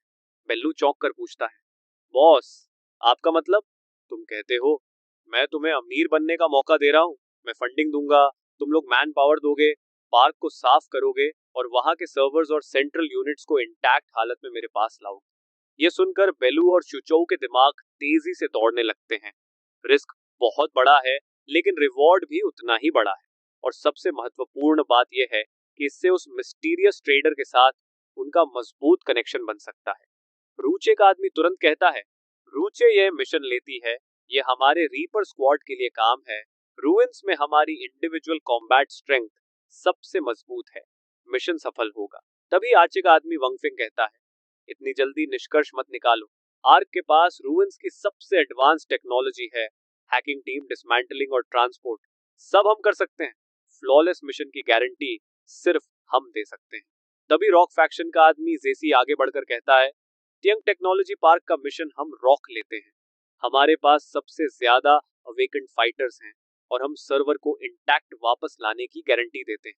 वंगफेंग हंसकर कहता है, 5,000 ज़ोंबीज के बीच? जब रॉक के अवेकेंड की स्टेमिना खत्म हो जाएगी तो कितने ज़ोंबीज मार पाओगे? ये तो सुइसाइड है। जैसी जवाब देता है, ये सिर्फ ब्रूट फोर्स से हल होने वाली समस्या नहीं है, तुम्हारे टेक्नीशियंस के बिना तुम पार्क के गेट तक भी नहीं पहुंच पाओगे। तभी फारे का आदमी बोलता है, टीएन टेक्नोलॉजी का चीफ इलेक्ट्रिकल इंजीनियर वांग चोंगकिंग हमारे साथ है, उस जगह को उससे बेहतर कोई नहीं जानता। ये सुनते ही बेलू, वांग फेंग और शेसी के चेहरे उतर जाते हैं, क्योंकि फारे के पास इतना बड़ा एडवांटेज है। तुम शांत स्वर में कहते हो, चाहे आर्क, रॉक, रूचे या कोई भी हो, मुझे फर्क नहीं पड़ता, मुझे सिर्फ रिजल्ट चाहिए। अगर सर्वर के साथ जरा भी समस्या हुई और मुझे वो डेटा नहीं मिला जो मैं चाहता हूँ, तो भविष्य में तुम में से कोई भी मुझसे कुछ भी पाने की उम्मीद मत करना, 1 सेंटीमीटर भी नहीं। ये सुनकर चारों प्रतिनिधियों के चेहरे राख जैसे पड़ जाते हैं। तुम्हारे शब्द बेहद सीधे और निर्दयी हैं। अंत में रॉक कोऑपरेशन के लिए मान जाता है और उसके बाद बाकी 3 फैक्शंस भी जल्दी ही सहमत हो जाते हैं। इस तरह रूइंस की 4 सबसे शक्तिशाली फैक्शंस के बीच एक अभूतपूर्व अलायंस बन जाता है। करीब 100 अवेकेंड फाइटर्स और सैकड़ों एलीट सोल्जर्स से बनी एक खतरनाक फोर्स। तुम जुयोन की तरफ इशारा करते हुए कहते हो, ये भी तुम्हारे साथ जाएगा, इसे सुरक्षित वापस लाना, इसके एक बाल को भी नुकसान नहीं होना चाहिए। बेलू तुरंत जवाब देता है, चिंता मत कीजिए बॉस, हम मिस्टर जोयुआन की सुरक्षा की पूरी गारंटी देते हैं। इस ऑपरेशन में एक और संभावित खतरा है, टोमाहॉक। उनका नंबर 3 यही मारा गया है और उनका बड़ा बॉस बाओ बहुत ही ज्यादा बदला लेने वाला आदमी है, वह इसे कभी यूं ही जाने नहीं देगा। टोमाहॉक की ताकत शायद यहाँ मौजूद फैक्शंस जितनी नहीं है, लेकिन अगर उन्होंने तय कर लिया कि जब हम हजारों ज़ॉम्बीज से लड़ रहे होंगे तब वे सैबोटाज करेंगे, तो उनका थोड़ा सा हरासमेंट भी बहुत भयानक नतीजे ला सकता है। ये बात सुनते ही सबकी नजर फिर से तुम्हारी तरफ मुड़ जाती है। तुम शांत स्वर में कहते हो, टोमाहॉक का एक ordinary member, 10 crates canned beef, एक सब लीडर, 100 क्रेट्स और उनका बॉस बाओ, उसकी हेड के बदले 1,000 क्रेट्स कैंड बीफ। चाहे तुम हो या रूइंस का कोई भी नोमैड जो मुझे उसका सिर लाकर देगा, उसे ये रिवॉर्ड मिलेगा। ये सुनकर चारों फैक्शंस की सांस जैसे रुक जाती है। बेलू जिस रिस्क की बात कर रहा था, वह इस आदमी के लिए बिल्कुल भी रिस्क नहीं था। पूरा स्क्वायर मौत जैसे सन्नाटे में डूब जाता है। चारों फैक्शंस के प्रतिनिधि अब कोई भी गलत सोच रखने की हिम्मत नहीं करते। आज टोमाहॉक, कल शायद उनमें से कोई भी हो सकता है। बाउंटी घोषित होते ही अब किसी बहस की जगह नहीं बचती। बेलू, वांग फेंग एक्सीसी और प्रोफेसर जे, ये 4 लोग जिनके सिर्फ कदम पटकने से रूइंस का एक बड़ा हिस्सा हिल सकता था, अब एक भी बेकार शब्द नहीं बोलते। वे तुरंत काम बांटते हैं और फिर अपने अपने लोगों के साथ गाड़ियों में बैठकर तेजी से निकल जाते हैं। जाने से पहले बेलू जोयुआन के पास आता है और कहता है, मिस्टर जोयुआन, कृपया हमारे साथ चलिए। रास्ते में हमें टेक्नोलॉजी पार्क के बारे में आपकी जानकारी चाहिए। जोयुआन अनजाने में सुप्रिटे की तरफ देखता है और तुम्हारे हल्के से सिर हिलाने के बाद ही वह आर्क के लोगों के साथ गाड़ी में बैठता है। दरवाजा बंद होने के बाद तुम तुरंत दूसरे वर्ल्ड में वापस जाने की जल्दी नहीं करते। बस एक सोच के साथ तुम आज की ट्रेडिंग में मिले सारे पैसे बाहर निकाल लेते हो। बिना झिझक तुम उनमें से एक मुट्ठी उठाकर सीधे अपने मुंह में डाल लेते हो। वही जानी पहचानी तेज दर्द फिर से लौट आती है। जब आखिरी एनर्जी भी पूरी तरह अब्सॉर्ब हो जाती है, तुम अचानक अपनी आंखें खोलते हो। अवेकनर। पहली awakened ability, sub dimensional warehouse, current capacity 3000 cubic metre. दूसरी अवेकन्ड एबिलिटी, टेलीकिनेटिक कंट्रोल, जिससे 200 किलोग्राम से कम वजन की चीजों को दूर से मैनिपुलेट, रीशेप या एक्सेलरेट किया जा सकता है। अब यह सिर्फ सिंपल टेलीपोर्टेशन नहीं रहा, तुम्हारी नजर कोने में रखी मेटल शेल्फ पर जाती है। इस बार तुमने हाथ तक नहीं उठाया, बस एक नजर डाली और एक पल में वह कंप्रेस होकर बेहद घना मेटल बन जाती है। डिमेंशनल ट्रांसफर में अब 12 मिनट्स बचे हैं, अब लौटने का समय है। टॉर बैटरी नंबर 7 की डिस्कवरी तुम्हारे दिल में एम्बिशन का बीज बो चुकी है। अब तुम सिर्फ इंटर डिमेंशनल ट्रेडर बनकर नहीं रहना चाहते, तुम इस मॉडर्न और सुरक्षित दुनिया में अपना खुद का बिजनेस एम्पायर बनाना चाहते हो। ये सैकड़ों टन गोल्ड जल्द से जल्द लिक्विडिटी में बदलना होगा, लेकिन इतनी बड़ी क्वांटिटी को नॉर्मल चैनल से बेचना बिल्कुल असंभव है। तभी तुम्हें एक नाम याद आता है, तुम्हारा कजन भी आगे। वह थोड़ा शेडी आदमी है और शहर के ग्रे मार्केट में उसके जरूर कॉन्टैक्ट्स होंगे। अगर वह मिडलमैन बने तो अभी के लिए यही सबसे सुरक्षित और असरदार तरीका है। फंड्स मिलते ही तुम्हें पागलों की तरह सप्लाईज जमा करनी होंगी। 3000 मीटर क्यूब वेयरहाउस और सुपर 8 दोनों को पूरी तरह भरना होगा और फिर एक टेक्नोलॉजी कंपनी बनानी होगी ताकि टियंग टेक्नोलॉजी पार्क से मिलने वाली टेक्निकल डेटा को रिसीव करने के लिए स्ट्रक्चर तैयार रहे। तुम्हारी प्लान पूरी तरह साफ है, हर कदम तुम्हें उस विशाल लक्ष्य के करीब ले जा रहा है।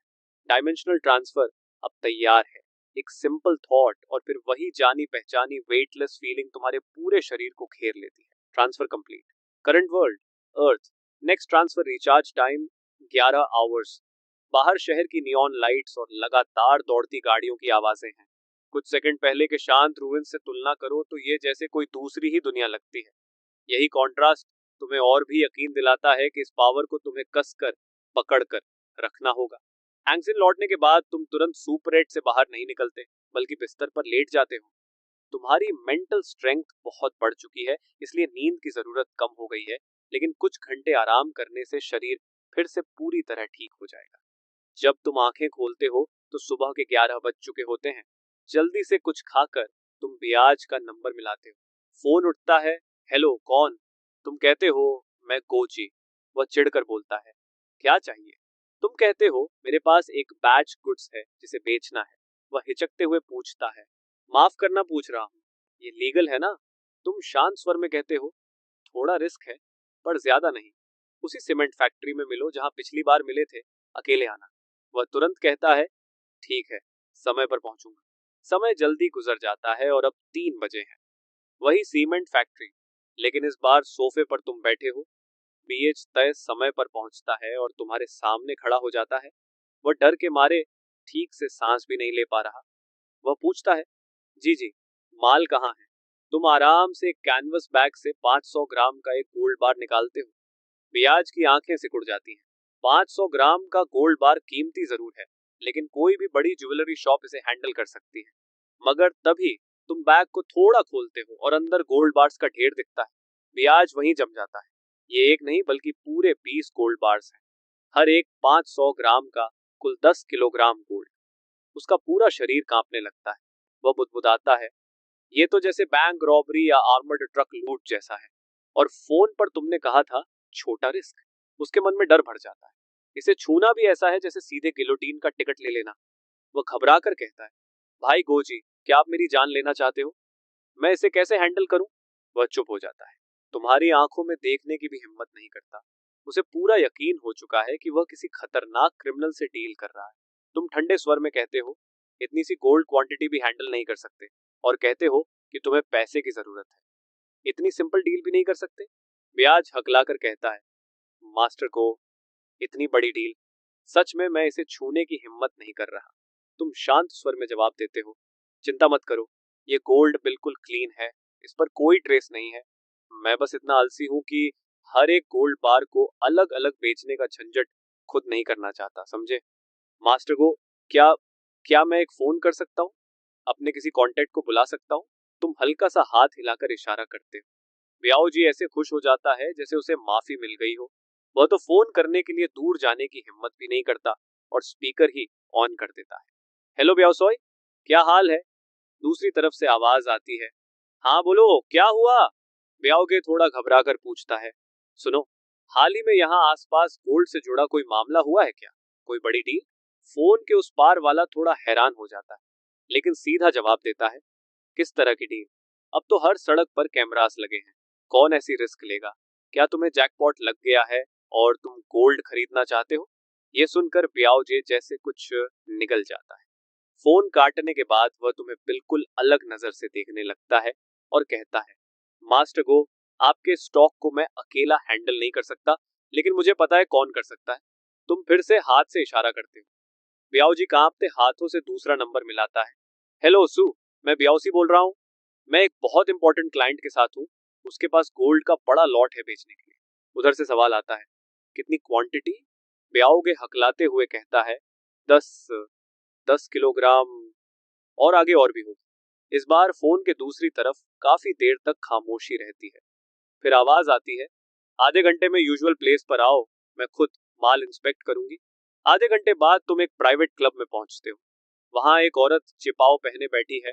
वह हल्का सा इशारा करके तुम्हें बैठने के लिए बुलाती है और तुम बिना झिझक आगे बढ़कर कुर्सी पर बैठ जाते हो और बैग मेज पर रख देते हो। उस औरत को सब सिस्टर सू कहते हैं। वह चाय डालती रहती है और चाय तुम्हारे सामने सरकाने के बाद शांत आवाज में पूछती है, मैं आपको किस नाम से बुलाऊं मेरे दोस्त? तुम कहते हो, मुझे गो कह सकते हैं। वह मुस्कुराकर कहती है, मिस्टर गो, क्या मैं माल देख सकती हूँ? तुम सिर हिलाते हो और बैग खोलते हो। अंदर गोल्ड बार्स आराम से रखे हुए हैं। सिस्टर सू बड़े प्रोफेशनल तरीके से एक एक बार चेक करती है। काफी देर तक देखने के बाद वह धीरे से बुदबुदाती है, 999 प्योरिटी गोल्ड, वेट भी सही, स्टैंडर्ड साइज बार्स। फिर वह सिर उठाकर पूछती है, मिस्टर गो, इतनी बड़ी क्वांटिटी, इसका सोर्स? तुम चाय का घूंट लेते हो और शांत रहते हो। वह कहती है, यंग मैन, मैं आप पर शक नहीं कर रही, लेकिन इस बिजनेस में रूल्स होते हैं। 10 किलोग्राम छोटी क्वांटिटी नहीं है, मुझे सब वेरीफाई करना होगा। वह तुम्हारे चेहरे को गौर से देखती रहती है, लेकिन तुम कुछ नहीं कहते, बस ब्याज की तरफ देखते हो। ब्याज तुरंत समझ जाता है और जल्दी से कमरे से निकल जाता है। तब तुम बैग से एक गोल्ड बार निकालते हो और सिस्टर सू के सामने उसे हल्के से दबाते हो, और वह बार तुम्हारे हाथ में ऐसे मुड़ जाता है जैसे मिट्टी हो। इतनी ताकत वाला आदमी ब्लैक मार्केट के गोल्ड के लिए परेशान होने की जरूरत ही नहीं रखता। सिस्टर सू गहरी सांस लेती है और कहती है, 7 पर ग्राम, 10 किलोग्राम के लिए 7 मिलियन। तुम ना हाँ कहते हो ना ना बस पूछते हो, तुम मैक्सिमम कितनी क्वांटिटी हैंडल कर सकती हो? इस सवाल से सिस्टर सू का कॉन्फिडेंस थोड़ा हिल जाता है। वह सोचकर कहती है, मिस्टर गो, अगर गोल्ड इतना प्योर है तो मैं महीने में 50 किलोग्राम बेच सकती हूँ, यानी लगभग 35 मिलियन प्रति महीना। तुम सिर हिलाकर कहते हो, बहुत कम। फिर धीरे से एक उंगली उठाते हो। सिस्टर सू पूछती है, 100 किलोग्राम? तुम कहते हो, नहीं, 1 टन। ये सुनते ही सिस्टर सू पूरी तरह चौंक जाती है। मिस्टर गो, आप मजाक कर रहे हैं? 1 टन गोल्ड आज की कीमत में लगभग 1 बिलियन के बराबर है। मेरा नेटवर्क इतना बड़ा वॉल्यूम हैंडल नहीं कर सकता। कोई प्राइवेट चैनल एक महीने में 1 टन गोल्ड नहीं बेच सकता। ये सिर्फ पैसे का मामला नहीं है, ये तो पूरे फाइनेंशियल सिस्टम को चैलेंज करने जैसा है, और इतनी बड़ी मनी फ्लो ऊपर तक लोगों का ध्यान खींच लेगी। तुम शांत रहते हो और कहते हो, अगर मुझे सब कैश में कन्वर्ट ही नहीं करना हो तो? वह समझते हुए पूछती है, मतलब एसेट एक्सचेंज? तुम कहते हो, मुझे एक इंडस्ट्रियल जोन या बैटरी मैन्युफैक्चरर चाहिए। यह सुनकर सिस्टर सू बिल्कुल स्टंड रह जाती है। उसने सोचा भी नहीं था कि कोई आदमी इतना गोल्ड लग्जरी के लिए नहीं बल्कि इंडस्ट्री में इन्वेस्ट करने के लिए बेच रहा होगा। एक ऐसा आदमी जो नंगे हाथों से गोल्ड बार मोड़ सकता है और हर महीने 1 टन गोल्ड दे सकता है, अब एंटरप्रेन्योर बनना चाहता है। वो धीरे से कहती, मिस्टर गो, ये डील मेरी कैपेसिटी से बाहर है, मुझे अपने बॉस से बात करनी होगी। तुम आराम से हाथ हिलाते हो। वो फोन मिलाकर कहती है, बॉस, ये स्वान बोल रही हूँ, मेरे पास बहुत बड़ी डील है, गोल्ड बहुत प्योर है और क्वांटिटी। वो तुम्हारी तरफ देखती है और कहती है, फिलहाल 300 किलोग्राम अवेलेबल है और दूसरी पार्टी हर महीने 1 टन दे सकती है। कॉल खत्म होने के बाद स्वान अब डील की मालिक नहीं बल्कि सिर्फ मैसेंजर रह जाती है। वो कहती है, मिस्टर गो, मेरे बॉस आपसे पर्सनली मिलना चाहते हैं, कल शाम 7 बजे। यही। तुम सिर हिलाते हो और गोल्ड की तरफ इशारा करके कहते हो, पहले इसे हैंडल करो। वह कहती है, गुड फेथ दिखाने के लिए हम यह लॉट 800 पर ग्राम पर ले सकते हैं। 5 मिनट के अंदर ही तुम्हारे अकाउंट में 8 मिलियन ट्रांसफर हो जाते हैं। डील खत्म होने के बाद स्वान खुद तुम्हें बाहर तक छोड़ने आती है और तुम अपनी वैन लेकर निकल जाते हो। तुम्हारे जाते ही ब्योग मुस्कुराते हुए उसके पास आता है, लेकिन सिस्टर सू ठंडे स्वर में कहती है, अब से मिस्टर गो के बारे में एक भी सवाल मत पूछना, बस वही करो जो वह कहे। अगर कोई प्रॉब्लम हुई तो कोई भी तुम्हें बचा नहीं पाएगा। यह सुनकर ब्याओ कांप उठता है और मुर्गे की तरह जल्दी जल्दी सिर हिलाता है। वहां से निकलने के बाद तुम सुपरेटे वापस नहीं जाते बल्कि मॉडल होलसेल सेंटर पहुंचते हो। पिछली बार वाला सेल्समैन तुम्हें देखते ही दौड़ कर आता है, बॉस लून, आप फिर आ गए, इस बार क्या चाहिए? तुम उसे एक लिस्ट देते हो और कहते हो, हर आइटम की क्वांटिटी को 10 से मल्टीप्लाई कर दो। मैनेजर लिस्ट देखकर थोड़ा घबरा जाता है लेकिन कहता है, मैं खुद हैंडल करता हूँ। 2 मिलियन का पेमेंट करने के बाद तुम इंडस्ट्रियल जोन में कई बार आना जाना करते हो और धीरे धीरे अपना सब डायमेंशनल वेयरहाउस आधे से ज्यादा भर देते हो। लेकिन तुम्हारे लिए सबसे इंपॉर्टेंट चीज कुछ और थी, सिर्फ एक छोटा सा एंटीबायोटिक बॉक्स। उस रूइंड वर्ल्ड में उसकी कीमत गोल्ड से भी कई गुना ज्यादा थी। आप गाड़ी चलाकर शहर की फार्मेसी होलसेल स्ट्रीट में पहुंचे।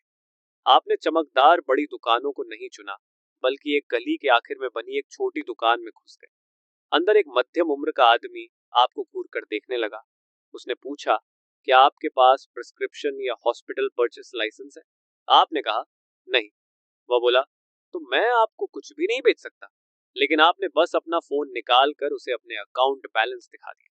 लंबी लंबी जीरोस की लाइन उस आदमी की आंखों में साफ दिखाई देने लगी।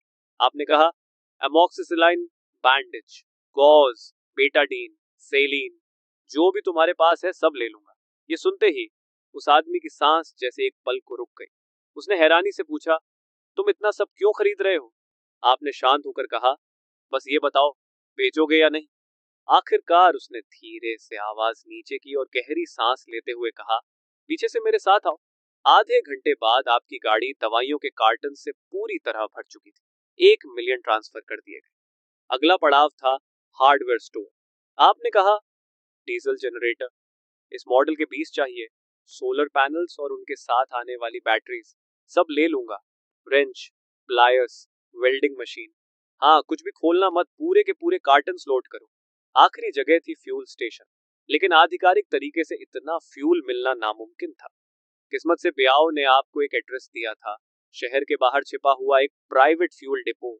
जब मालिक को पता चला कि आप सैकड़ों बैरल्स पेट्रोल और डीजल खरीदना चाहते हैं तो वह तो लगभग तुरंत पुलिस को बुलाने ही वाला था, लेकिन आपने कुछ ही मिनटों में कई मिलियन खर्च कर दिए। दूसरे दुनिया में यह पैसा 100 गुना, 1000 गुना बनकर वापस आने वाला था। अब डायमेंशनल ट्रैवल के रिचार्ज टाइम के खत्म होने में सिर्फ आधा घंटा बचा था, लेकिन आपने थोड़ा इंतजार करने का फैसला किया, क्योंकि अगर अभी जाते तो वहां रात होती। इसलिए आपने डिपार्चर टाइम थोड़ा एडजस्ट कर लिया। दिन में पहुंचना ज्यादा सही था। समय धीरे धीरे बीतता गया और सुबह हो गई। आपने आंखें खोली, ठीक सुबह 6 बजे थे। अचानक वही जानी पहचानी हल्केपन की फीलिंग पूरे शरीर में फैल गई। डायमेंशनल ट्रैवल समाप्त। Current world apocalypse. अगला रिचार्ज टाइम 10 घंटे। आपने जैसे ही दरवाजा खोला, सर्वाइवर्स का एक ग्रुप तुरंत आपकी तरफ दौड़ पड़ा। एक आदमी बोला, बॉस, मेरे पास बैटरी है, देखिए। उसके हाथ में टोर मॉडल 7 बैटरी थी। अगले ही सेकंड बैटरी गायब हो गई और उसकी जगह ब्रेड और मिनरल वाटर आ गए। अगले कुछ पलों में और भी सर्वाइवर्स भागते हुए आने लगे और यह सिलसिला तब तक चलता रहा जब तक सुबह 7 बजे नहीं हो गए। तभी खंडहरों में हल्का कंपन हुआ और चारों बड़ी फैक्शंस के 4 प्रतिनिधि एक साथ अपनी गाड़ियों से उतर गए। उन्होंने कहा, बॉस, हम तैयार हैं। सारे टेक्नीशियंस और इक्विपमेंट अपनी जगह पर हैं। हाइव स्क्वाड आगे निकल चुका है रास्ते के ऑब्स्टेकल्स साफ करने के लिए।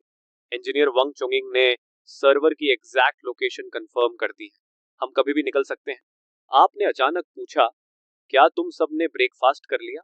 यह अजीब सवाल सुनकर स्कॉर्पियन और बाकी लोग एक पल के लिए हैरान रह गए। उनके जवाब देने से पहले ही आपने हाथ हिलाया और अचानक instant noodles, self heating rice meals और कैंड फूड का एक पहाड़ उनके सामने जमा हो गया। चारों रिप्रेजेंटेटिव्स की एडम्स एप्पल लगातार हिलने लगी, क्योंकि इस अपोकलिप्स में पेट भरकर खाना भी आसान नहीं था। अच्छा खाना तो दूर की बात थी। आपने कहा, क्या इंतजार कर रहे हो? शुरू करो, आज बॉस की तरफ से ट्रीट है। ये सुनते ही जैसे सब्र का बांध टूट गया और अगले ही पल सब लोग लाइन लगाकर खाना लेने लगे। सैनिकों की आंखें चमक उठी और वे बड़े बड़े कौर भरने लगे। सिर्फ रवाना होने से पहले का ब्रेकफास्ट ही इतना शानदार था, तो अगर मिशन सच में सफल हो गया तो उन्हें क्या इनाम मिलेगा? क्या वे हर मील में मीट खा पाएंगे? जब सब लोग अपोकैलिप्स की इस दुनिया का सबसे शानदार खाना खा रहे थे, तभी फिर से हलचल हुई। कई बड़े बॉक्सेस और लाए गए, लेकिन इस बार उनमें खाना नहीं बल्कि सिगरेट्स थी। इस अपोकलिप्टिक दुनिया में सिगरेट्स लगभग अल्कोहल जितनी कीमती चीज थी। आपने घोषणा की, डिस्ट्रीब्यूशन, हर नॉर्मल सोल्जर को 2 पैक्स, हर अवेकेंड को 1 कार्टन। ये सिर्फ सामान नहीं था, ये मोरल बढ़ाने वाला लग्जरी था। ये कदम किसी भी मोटिवेशनल स्पीच से ज्यादा असरदार था। आपने न सिर्फ उनके पेट भरे थे, बल्कि उनके तनाव भरे दिमाग को भी शांत कर दिया था। और जब सबको लगा कि बस अब यही खत्म है, तभी आपने फिर से हाथ उठाया। इस बार कई काले बॉक्सेस सामने आए, जिन पर प्रिसिजन आइकॉन बना हुआ था। प्रोफेसर जे तुरंत आगे बढ़े और एक बॉक्स खोल दिया। अंदर रिकन ड्रोन्स थे और बाकी बॉक्सेस में उनके साथ इस्तेमाल होने वाले walkie talkies, anti interference system, बहुत लंबी बैटरी लाइफ और थर्मल इमेजिंग। प्रोफेसर जे उत्साहित होकर बोले, इसके साथ हम 90% खतरों से बच सकते हैं। स्कॉर्पियन, इग्रेट और जेब भी पास आ गए और उनकी सांसें भारी हो गई। पहले उन्हें एक्सप्लोरेशन के लिए सिर्फ किस्मत पर भरोसा करना पड़ता था और कम्युनिकेशन चिल्लाकर करना पड़ता था, लेकिन अब यह एक जबरदस्त टेक्नोलॉजिकल एडवांटेज था। पेट भरने और मनोबल बढ़ने के बाद सभी फाइटर्स का मूड बहुत अच्छा हो गया। आदेश मिला, चलो, और इंजनों की गरज एक लोहे की नदी की तरह गूंज उठी, जिससे जमीन तक कांपने लगी। खंडहरों की चारों बड़ी फैक्शंस टिन टेक्नोलॉजी पार्क की तरफ बढ़ पड़ी। पंछी का हैवी ट्रक आगे रास्ता खोल रहा था और अपने रैम से रास्ते में पड़ी कार रेक्स को आसानी से हटाता जा रहा था। पंगजू का कन्वॉय बीच में था ताकि दोनों तरफ की रक्षा हो सके।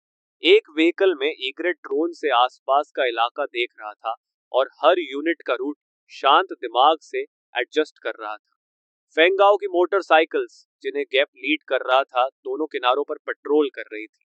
टांटा का ट्रांसपोर्टर पीछे चल रहा था, जो प्रोफेसर जे, टेक्निकल टीम और चोंग की सुरक्षा कर रहा था। तभी कम्युनिकेटर में फेंगाओ के शू की आवाज गूंजी, आगे 500 मीटर पर वैली में जॉम्बी ग्रुप दिखाई दिया है, लगभग 30 जॉम्बीज, कोई स्पेशल म्यूटेशन नहीं। ये सुनते ही एग्रेट ने तुरंत आदेश दिया, फंगजो दो, जाओ और उन्हें साफ करो।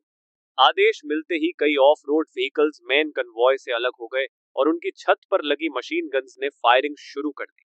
गोलियों की बारिश ने पलक झपकते ही जॉम्बी होर्ड को चीर कर रख दिया। पूरा ऑपरेशन बिल्कुल बेहतरीन तरीके से हुआ, जरा सी भी हिचकिचाहट नहीं थी। उसी समय एक मिनी स्टोर के अंदर एक आदमी फोल्डिंग बेड से टिक कर बैठा था और उसकी नजर सामने लगे मॉनिटर पर टिकी हुई थी। स्क्रीन पर ड्रोन्स से आने वाली साफ साफ फुटेज दिखाई दे रही थी। इसी वक्त steel convoy tin technology park से लगभग 1 किलोमीटर दूर रुक गया।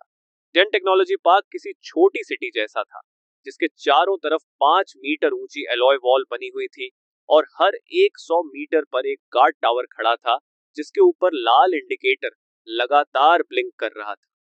कॉम्बैट यूनिट्स तुरंत फैलकर डिफेंसिव पोजीशंस लेने लगी, जबकि स्कॉर्पियन, एग्रेट, जेप और प्रोफेसर जे गंभीर चेहरे के साथ एक जगह खड़े होकर स्क्रीन देखने लगे। ईग्रेट ने गेट की स्ट्रक्चर पर जूम किया और बोला, मेन गेट सिस्टम पूरी तरह लॉक है, इसे उड़ाने के लिए पावरफुल एक्सप्लोजिव्स लगाने पड़ेंगे।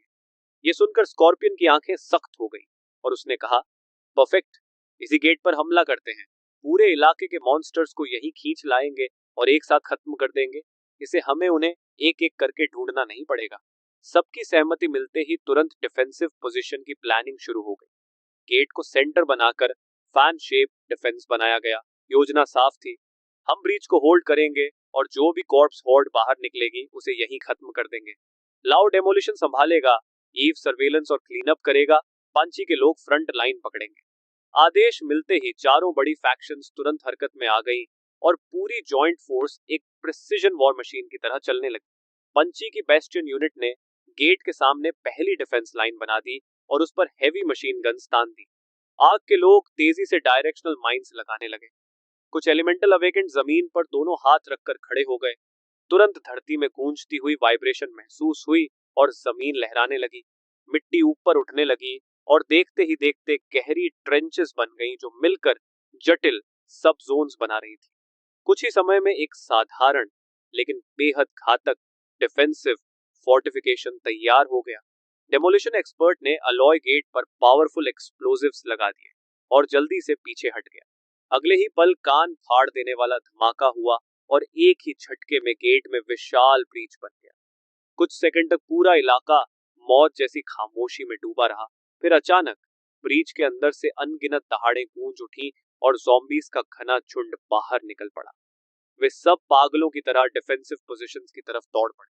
बेल्लू के आदेश फायर के साथ ही हेवी मशीन गन्स आग उगलने लगी और पीछे खड़े राइफलमैन ने कंसंट्रेटेड फायरिंग शुरू कर दी। गोलियों की बारिश ने ज़ॉम्बी होर्ड को चीर कर रख दिया, लेकिन उनकी संख्या बहुत ज्यादा थी। कई ज़ॉम्बीज गिरे हुए शवों के पीछे छिपकर आगे बढ़ते रहे और पल भर में फ्रंट लाइन की ट्रेंचेस तक पहुंच गए। 10 सेकंड के अंदर ट्रेंचेस लाशों से भर गई और बाकी ज़ॉम्बीज उन्हीं शवों के पुल पर दौड़ते हुए आगे बढ़ने लगे। उसी समय डायरेक्शनल माइंस ट्रिगर कर दी गई। जबरदस्त धमाके के साथ एक बड़ा इलाका तुरंत साफ हो गया, लेकिन अगले ही पल नई काली लहर फिर से भर गई। बेल्लू चिल्लाया, मजबूत रहो, और खुद एक लाइट मशीन गन पकड़कर पागलों की तरह फायरिंग करने लगा। उसके पीछे पंछी के सैनिक अपनी जान की बाजी लगाकर लाइन बचा रहे थे। मॉनिटर पर खून और मांस के टुकड़े उड़ते दिखाई दे रहे थे, लेकिन सब कुछ कंट्रोल में था। तुम बिना किसी भाव के चेहरा लिए ये सब देख रहे थे और हाथ उठाकर ड्रोन को कंट्रोल कर रहे थे ताकि पूरे त्यान टेक्नोलॉजी पार्क पर नजर रखी जा सके। अंदर की ज़ॉम्बी होर्ड धीरे धीरे कम हो रही थी। तभी एक गली के मोड़ पर यिंग की सिलुएट दिखाई दी और उसके पीछे अवेकेंड लोगों का एक ग्रुप खड़ा था। वे सब पास की दुकान की भरी हुई शेल्फ्स को लालच भरी नजरों से देख रहे थे। उनकी आंखों में लालच और चाहत चमक रही थी, लेकिन यिंग खुद बिल्कुल शांत था। उसने सीधे तुम्हारी आंखों में देखा और बिना घुमाए सीधा बोला, सुना है तुम त्यान टेक्नोलॉजी पार्क पर हमला कर रहे हो। मैं और मेरे साथ के लोग तुम्हारी मदद कर सकते हैं। ये सुनकर तुम्हारी नजर पूरे ग्रुप पर घूमी और फिर तुम्हारे होठों पर हल्की मुस्कान आ गई। तुमने कहा, मदद, बेल्लू की टीम ही काफी है। ये सुनते ही यिंग का चेहरा थोड़ा सख्त हो गया। उसने गहरी सांस ली और बोला, जो काम वे कर सकते हैं हम भी कर सकते हैं और उनसे बेहतर कर सकते हैं। ये सुनकर तुम्हारी दिलचस्पी तुरंत बढ़ गई। तुमने सामने मॉनिटर की तरफ इशारा किया और कहा, वह ब्रीच देख रहे हो, वहां से जो ज़ॉम्बीज निकलेंगे वे सब तुम्हारे हैं। इसे एडवांस समझो। तुम में से हर कोई पहले बेल्लू के पास जाकर एक कैंड बीफ ले सकता है, फिर मुझे दिखाओ कि तुम बड़े लोगों की टेबल पर बैठने लायक हो या नहीं। ये सुनते ही अवेकेंड लोग गुस्से से भर गए। एक कैंड बीफ के लिए हम अपनी जान जोखिम में डालें? क्या वह हमें भिखारी समझता है? हर तरफ से विरोध की आवाजें आने लगी, लेकिन यिंग ने उनकी बातों को अनसुना कर दिया और तुम्हें घूरते हुए बोला, चुप, जिसे जाना है अभी चला जाए, जो रहना चाहता है वह मेरे साथ आए। पहले कैंड बीफ लो, फिर काम पर लगते हैं। इतना कहकर वह सीधे टियन टेक्नोलॉजी पार्क की तरफ चल पड़ा और वेकेंड लोग एक दूसरे को असमंजस में देखते रह गए। कुछ पल बाद चेहरे पर बड़ा सा निशान लिए एक विशालकाय आदमी दांत भींचकर उसके पीछे चल पड़ा। ये देखकर बाकी लोग भी एक एक करके उसके पीछे हो लिए। मिनी स्टोर के अंदर से तुम ये पूरा दृश्य देख रहे थे और तुम्हारे होठों पर ठंडी मुस्कान फैल गई। तुम्हें पैसों के पीछे भागने वाले मर्सिनरीज नहीं चाहिए थे, बल्कि ऐसी ताकत चाहिए थी जो हमेशा तुम्हारे प्रति वफादार रहे। थोड़ी देर बाद यिंग लगभग 10 अवेकेंड लोगों के साथ सामने आ गया। उन्हें देखकर बेलू ने हल्का सा भौहें सिकोड़ ली। यिंग ने सीधे कहा, बॉस का आदेश है, अब से यह ब्रीच हमारा है। यह सुनते ही बेलू ने कोई सवाल नहीं किया और बस उन्हें कैंड बीफ का एक पूरा बॉक्स दे दिया। यिंग और उसके लोगों ने बिना भाव बदले कैंस उठा लिए और बिना झिझक ज़ॉम्बी हॉर्ड की तरफ बढ़ गए। बेलू यह दृश्य जटिल नजरों से देख रहा था। उसे समझ नहीं आ रहा था कि तुम इन आजाद मिजाज लोगों को लड़ाई में क्यों भेज रहे हो, लेकिन उसने अपने शक दबा दिए और आदेश दिया, सब लोग एमो बचाओ, फायर को फ्लैंक्स की तरफ शिफ्ट करो। अगले ही पल गोलियों की आवाज कम हो गई और डिफेंस लाइन में एक खतरनाक गैप बन गया। उसी गैप से ज़ॉम्बीज की पागल भीड़ अंदर घुस पड़ी। तभी चेहरे पर निशान वाला वह विशालकाय आदमी अचानक जंगली दहाड़ मारते हुए 1-2 मीटर से भी ऊंचे ह्यूमनॉइड बीस्ट में बदल गया और सीधे ज़ॉम्बी हॉर्ड पर टूट पड़ा। एक ही पल में करीब 10 ज़ॉम्बीज हवा में उछलकर दूर जा गिरे। ये देखकर बाकी अवेकेंड भी तुरंत एक्शन में आ गए और अगले ही पल बैटलफील्ड पर तरह तरह की अवेकेंड पावर्स भड़क उठी। लेकिन समस्या भी जल्दी ही सामने आ गई। ये अवेकेंड लोग हर कोई अपने अपने तरीके से लड़ रहे थे। उनमें बिल्कुल भी कोऑर्डिनेशन नहीं था। उनके अटैक्स भले ही बेहद खतरनाक और असरदार थे, लेकिन उनकी डिफेंस पूरी तरह छलनी जैसी थी। बीच बीच में कई ज़ॉम्बीज उनकी लाइन पार करके अंदर घुस जाते और सैनिकों को मजबूरी में तुरंत उन्हें मार गिराना पड़ता। यिंग पीछे खड़ा ठंडी नजरों से पूरा दृश्य देख रहा था। थोड़ी ही देर में वह ग्रुप बिखरने के संकेत देने लगा। तभी यिंग ने आखिरकार कदम बढ़ाने का फैसला किया। उसने धीरे धीरे अपना दायां हाथ उठाया और उसकी हथेली में एक डगमगाता हुआ आग का लोटस धीरे धीरे खिल उठा, जो विनाश की डरावनी औरा फैला रहा था। उसने शांत आवाज में कहा, पीछे हट जाओ। ये आदेश मिलते ही अवेकेंड लोग जल्दी जल्दी पीछे हट गए। अगले ही पल यिंग एक कदम आगे बढ़ा और अपनी हथेली से उस फायर लोटस को हल्के से आगे धकेल दिया। वह धीरे धीरे उड़ता हुआ ज़ॉम्बी होर्ड के बीचों बीच जा पहुंचा और जमीन को छूते ही एक भयंकर फायर स्टॉर्म में बदल गया। आग का वह विस्फोट कई दर्जन मीटर के इलाके को निगल गया और भयानक गर्मी में सैकड़ों ज़ॉम्बीज पल भर में राख बन गए। कुछ सेकंड बाद लपटें धीरे धीरे शांत हो गईं और वहां मौजूद हर इंसान हैरान होकर जड़ हो गया। सबकी आंखें फटी रह गईं और मुंह खुले रह गए। उसी समय तुम मॉनिटर पर यह सब देखते हुए हल्का सा मुस्कुराए और सोचा कि यह यिंग सच में दिलचस्प है, ताकत भी है और दिमाग भी ठंडा है, जबकि बाकी लोग बस कच्चा माल हैं। जब तुम ये सोच ही रहे थे, तभी तुमने नोटिस किया कि ब्रीच से निकलने वाले ज़ॉम्बीज का बहाव धीरे धीरे कम हो रहा है और अंदर के ज्यादातर ज़ॉम्बीज लगभग खत्म हो चुके हैं। बेलू और उसके लोगों ने भी यह बात देख ली और बैटलफील्ड पर सैनिकों का हौसला अचानक बहुत बढ़ गया। कुछ और गोलियों की बौछार के बाद पूरी ज़ॉम्बी हॉर्ड खत्म कर दी गई। तभी बेलू की आवाज पूरे बैटलफील्ड में गूंज उठी, सभी यूनिट्स आगे बढ़ो, सावधान रहो, पार्क के अंदर जाओ और सेंट्रल स्क्वायर पर कब्जा करो। आदेश मिलते ही इंजन फिर से गरज उठे और स्टील कन्वॉय तेजी से डेन टेक्नोलॉजी पार्क के अंदर घुस गया। पार्क के अंदर चारों तरफ एस्फॉल्ट रोड्स फैली हुई थी और उनके किनारे फ्यूचरिस्टिक स्टाइल की कई इमारतें खड़ी थी। प्रोफेसर जे ने जल्दी ही पार्क के लोकल नेटवर्क से कनेक्शन बना लिया और हवा में एक 3D मैप प्रोजेक्ट कर दिया। बेलू ने तुरंत उस मैप को 4 हिस्सों में बांट दिया और बोला, एफिशिएंसी बढ़ाने के लिए हम अलग अलग होंगे। पंची तुम्हारी टीम जोन 1 साफ करेगी, जोंगजू प्रोडक्शन लाइन चेक करेगा कि वह सही हालत में है या नहीं, हाइव टीम पेरीमीटर और रूफ टॉप्स संभालेगी, Arc team west administrative building और डेटा सेंटर लेगी और Lighthouse team professor J और वैंग चोंगिंग को एस्कॉर्ट करके आरडी बिल्डिंग तक ले जाएगी। लक्ष्य है मेन सर्वर ढूंढना। आदेश मिलते ही जॉइंट फोर्स 4 ग्रुप्स में बंट गई और अपने अपने टारगेट एरियाज की तरफ तेजी से बढ़ने लगी। लेकिन रोसिनॉल और उसकी टीम वहीं खड़ी रह गई। उनके चेहरों पर उलझन भरे भाव थे। वे बेबस होकर चारों मुख्य फैक्शंस को दूर जाते देखते रहे। तभी बेलू वापस उनके पास आया और बोला, बॉस, गो का संदेश है, तुम लोग नॉर्थ रेजिडेंशियल एरिया की 6 बिल्डिंग साफ करोगे। कोई समस्या है? रोसिनॉल ने हल्का सा सिर हिलाया और बिना कुछ कहे रेजिडेंसेस की तरफ चल पड़ी। उसके पीछे बाकी लोग भी चल दिए।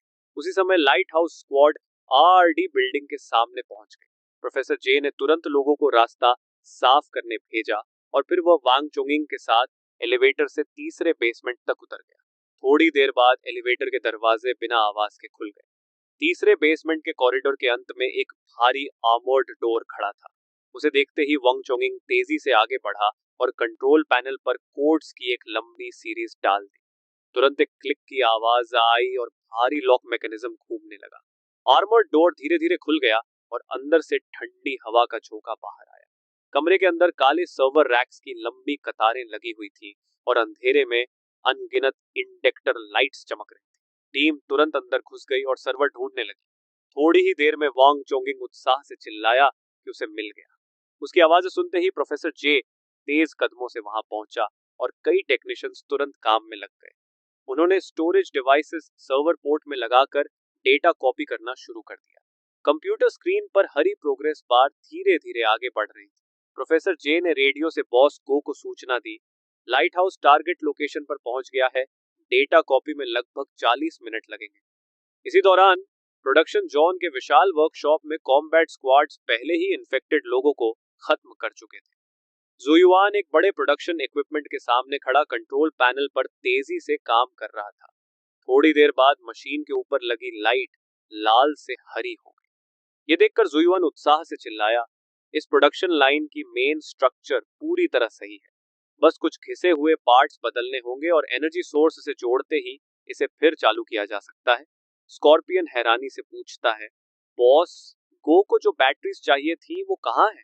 ये सुनकर जुयुआन वर्कशॉप के अंत में बने एक बंद वेयरहाउस डोर की तरफ इशारा करता है। रॉक स्क्वाड का एक सैनिक आगे बढ़कर क्रोबार से दरवाजा खोल देता है। अंदर अनगिनत शेल्फ्स अंधेरे के आखिर तक फैली हुई थी। सब लोग हैरान होकर खड़े रह गए क्योंकि शेल्फ्स पर नए नए कार्टन्स बिल्कुल करीने से रखे थे और उन पर साफ साफ तौर मॉडल 7 का लोगो छपा हुआ था। एक सैनिक आगे बढ़कर चाकू से एक कार्टन खोल देता है और अगले ही पल उसमें से कई ब्रांड न्यू बैटरीज गिर पड़ती हैं। रॉक स्क्वाड के सैनिक खुशी से चिल्ला उठते हैं।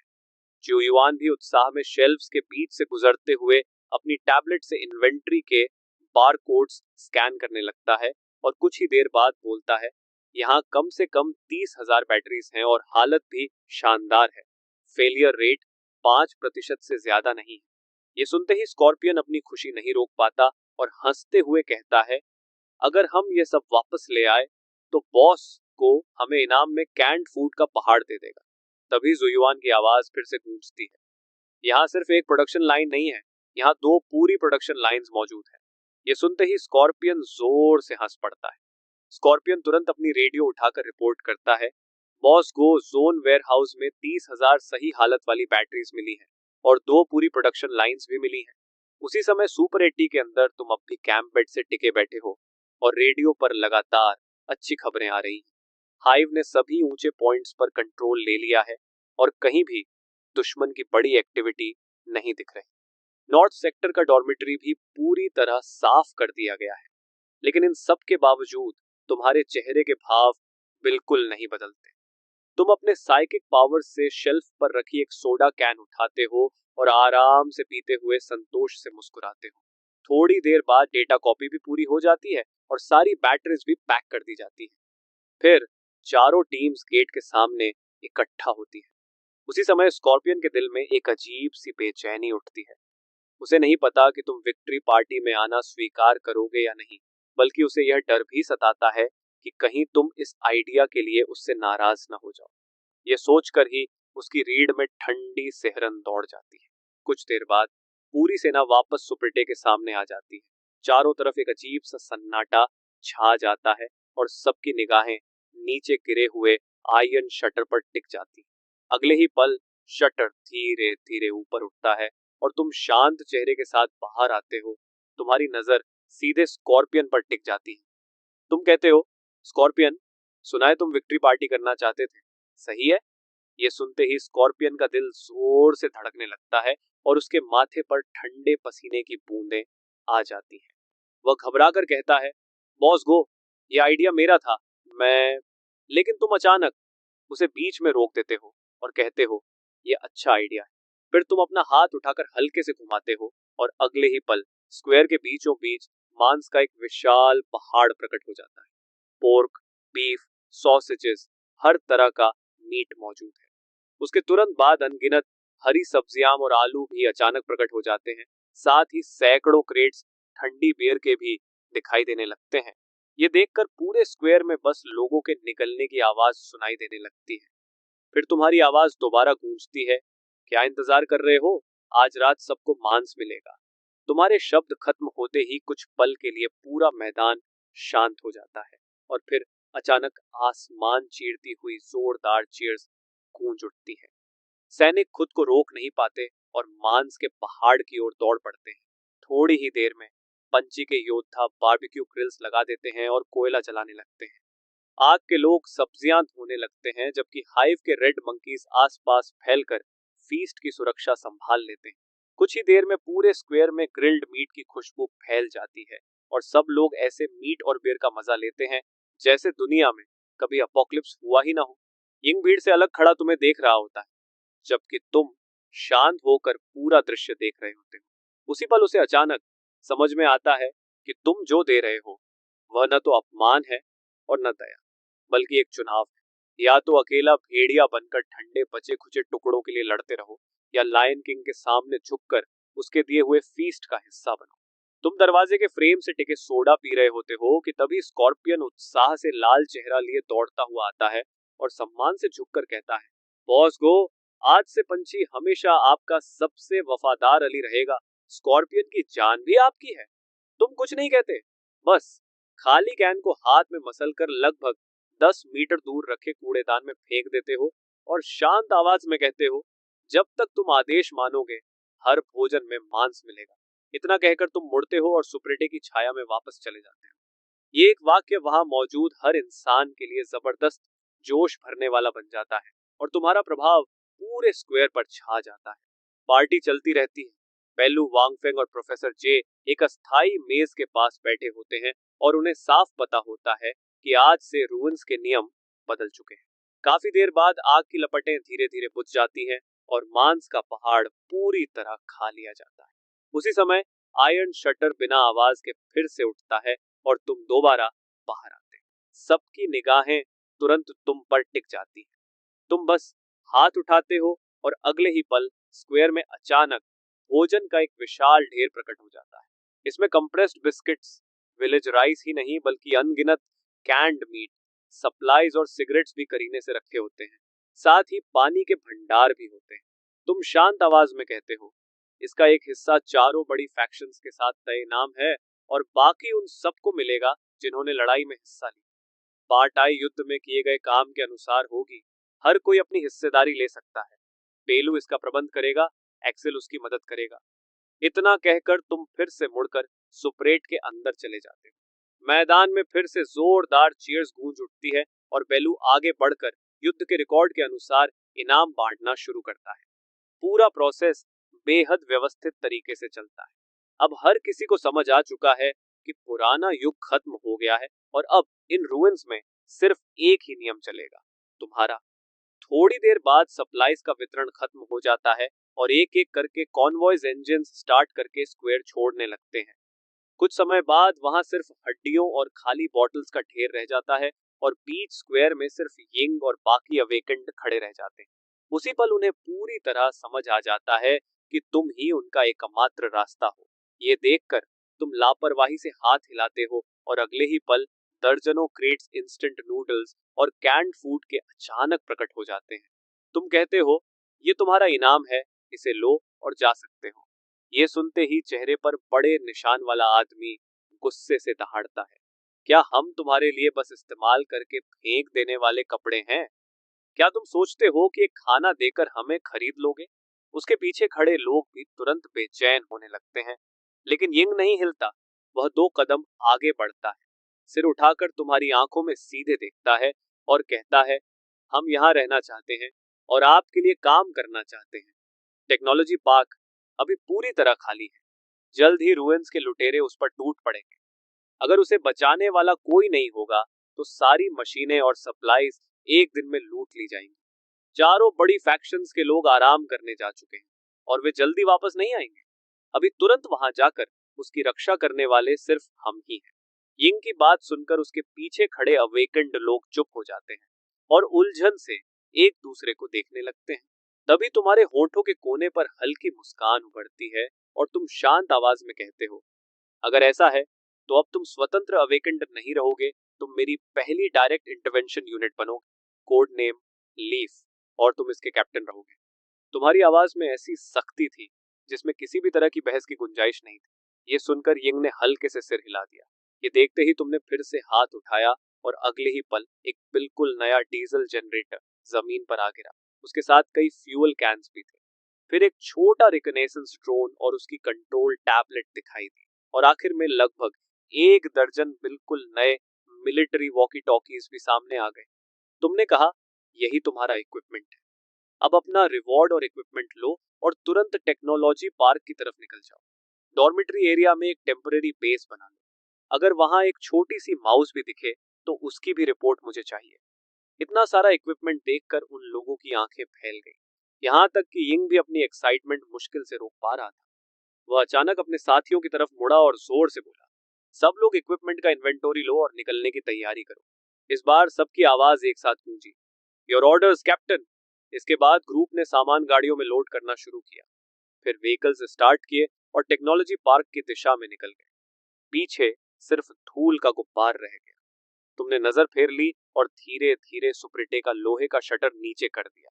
दुकान में फिर से सन्नाटा छा गया। तुमने कंप्यूटर स्क्रीन की तरफ देखा जहां बैटरी प्रोडक्शन लाइन के पूरे इंडस्ट्रियल डिजाइन प्लान्स और उनके मैन्युफैक्चरिंग प्रोसेस के टेक्निकल डेटा दिखाई दे रहे थे। तुम्हारे होंठों पर अनजाने में एक हल्की मुस्कान आ गई। तुमने सोचा कि बाद में जब तुम रियल वर्ल्ड में लौटोगे तो वेयर हाउस में जमा किया गया ये सब सामान तुम्हारा स्टार्टिंग कैपिटल बनेगा और फिर इन हाई एनर्जी बैटरीज के आधार पर तुम एक ऐसा बिजनेस एम्पायर खड़ा करोगे जो सच में तुम्हारा अपना होगा। इस ऑपरेशन की खबर जल्दी ही बर्बाद हो चुकी धरती में फैल गई और ज्यादा से ज्यादा लोग स्क्वायर की तरफ आने लगे। थोड़े ही समय में वहां इंसानों की भीड़ उमड़ पड़ी। तभी एंट्रेंस पर तुम्हारी सिलुएट दिखाई दी, लेकिन तुम अपने साथ कोई फूड नहीं लाए थे। ठंडी आवाज में तुमने बस अपने रूल्स दोहरा दिए, जो भी चीज तुम्हें वैल्यू वाली लगे उसे लाओ और उसके बदले सर्वाइवल का हक पाओ। जैसे ही तुमने ये कहा, तुमने एक आदमी को टेम्पोरेरी मैनेजर बना दिया। इस तरह एक सिंपल लेकिन एफिशिएंट एक्सचेंज मार्केट बन गया। सर्वाइवर्स एक एक करके लाइन में लगकर सामान के बदले प्रोविजंस ले रहे थे, जबकि तुम सुपर 80 के अंदर बैठे पुराने दुनिया के इन कचरों को अपने डिमेंशनल वेयर हाउस में जमा कर रहे थे। समय धीरे धीरे बीतता गया, मिनट दर मिनट, सेकंड दर सेकंड। आखिरकार डिमेंशनल ट्रैवल का रिचार्ज टाइम खत्म हो गया। उसी समय तुमने स्क्वायर की तरफ देखा। लाइन अब सैकड़ों मीटर तक लंबी हो चुकी थी। ये देखकर तुमने टेम्पररी मैनेजर से कहा, एक्सचेंजेस ठीक 17 बजे खत्म हो जाएंगे, उसके बाद कुछ नहीं होगा।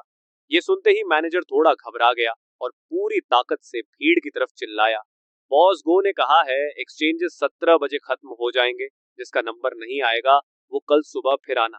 तुमने संतुष्ट होकर सिर हिलाया। ये टेम्पररी मैनेजर सच में काबिल था। फिर तुमने टोनी को पकड़कर कहा, इनको बोलो 2 लोग भेजे, एक्सचेंजेस खत्म होने के बाद मैनेजर को टेक्नोलॉजी पार्क ले जाना और उसके लिए रहने की जगह ढूंढना। तुम्हारी बात खत्म होते ही मैनेजर भावनाओं से कांपने लगा और तुरंत मुड़कर सुपर 80 की तरफ 3 बार झुककर प्रणाम किया। तुमने फिर अपना ध्यान कंप्यूटर पर लगाया और डॉक्यूमेंट्स को बहुत ध्यान से दोबारा देखने लगे। ठीक 17 बजे एक्सचेंजेस खत्म हो गए और ये द्वारा भेजे गए 2 लोग भी पहुंच गए। सर्वाइवर्स एक एक करके चले गए और किसी ने भी ट्रबल पैदा करने की हिम्मत नहीं की। स्क्वायर फिर से शांत हो गया। बस एक विचार से तुम्हारे सामने की स्पेस हल्की सी मुड़ने लगी और तुरंत एक धुंधला वॉर्टेक्स बन गया। पलक झपकते ही तुम रियल वर्ल्ड में वापस आ गए। स्वान के बॉस से मिलने में अभी 2 घंटे बाकी थे, इसलिए तुम सीधे सिटी सेंटर के सबसे लग्जूरियस शॉपिंग मॉल में गए और एक high end men's clothing store में दाखिल हुए। आधे घंटे बाद तुम वहां से निकले तो तुम्हारे शरीर पर perfectly tailored dark grey suit था। उस पल तुम किसी सुपर 8 ओनर की तरह नहीं, बल्कि एक असली पावरफुल बिजनेसमैन लग रहे थे। 19 बजे चिंगजन मैनर, एक सफेद सांची स्टाइल वैन गेट के सामने खड़ी थी। तुम ड्राइवर सीट से उतरे और स्वान खुद तुम्हारा स्वागत करने के लिए एंट्रेंस पर खड़ी थी, लेकिन तुमने उसे नजरअंदाज कर दिया। तुम सीधे व्हीकल के पीछे गए और ट्रंक से 2 मेटल क्रेट्स बाहर निकाले। क्रेट्स के कोने थोड़े मुड़े हुए थे क्योंकि वे अपने ही वजन को मुश्किल से संभाल पा रहे थे। ये देखकर स्वान की आंखें अचानक सिकुड़ गईं। 2 क्रेट्स में कुल 300 किलोग्राम गोल्ड, हर एक लगभग 150 किलोग्राम, और फिर भी तुम दोनों को एक एक हाथ में बिना किसी मुश्किल के उठा रहे थे। स्वान ने गहरी सांस ली और अपने अंदर उठ रही दहशत को दबा दिया। फिर रास्ता दिखाने के लिए किनारे हट गई, जहां बॉस तुम्हारा इंतजार कर रहा था। वह तुम्हें गेट के अंदर ले गई।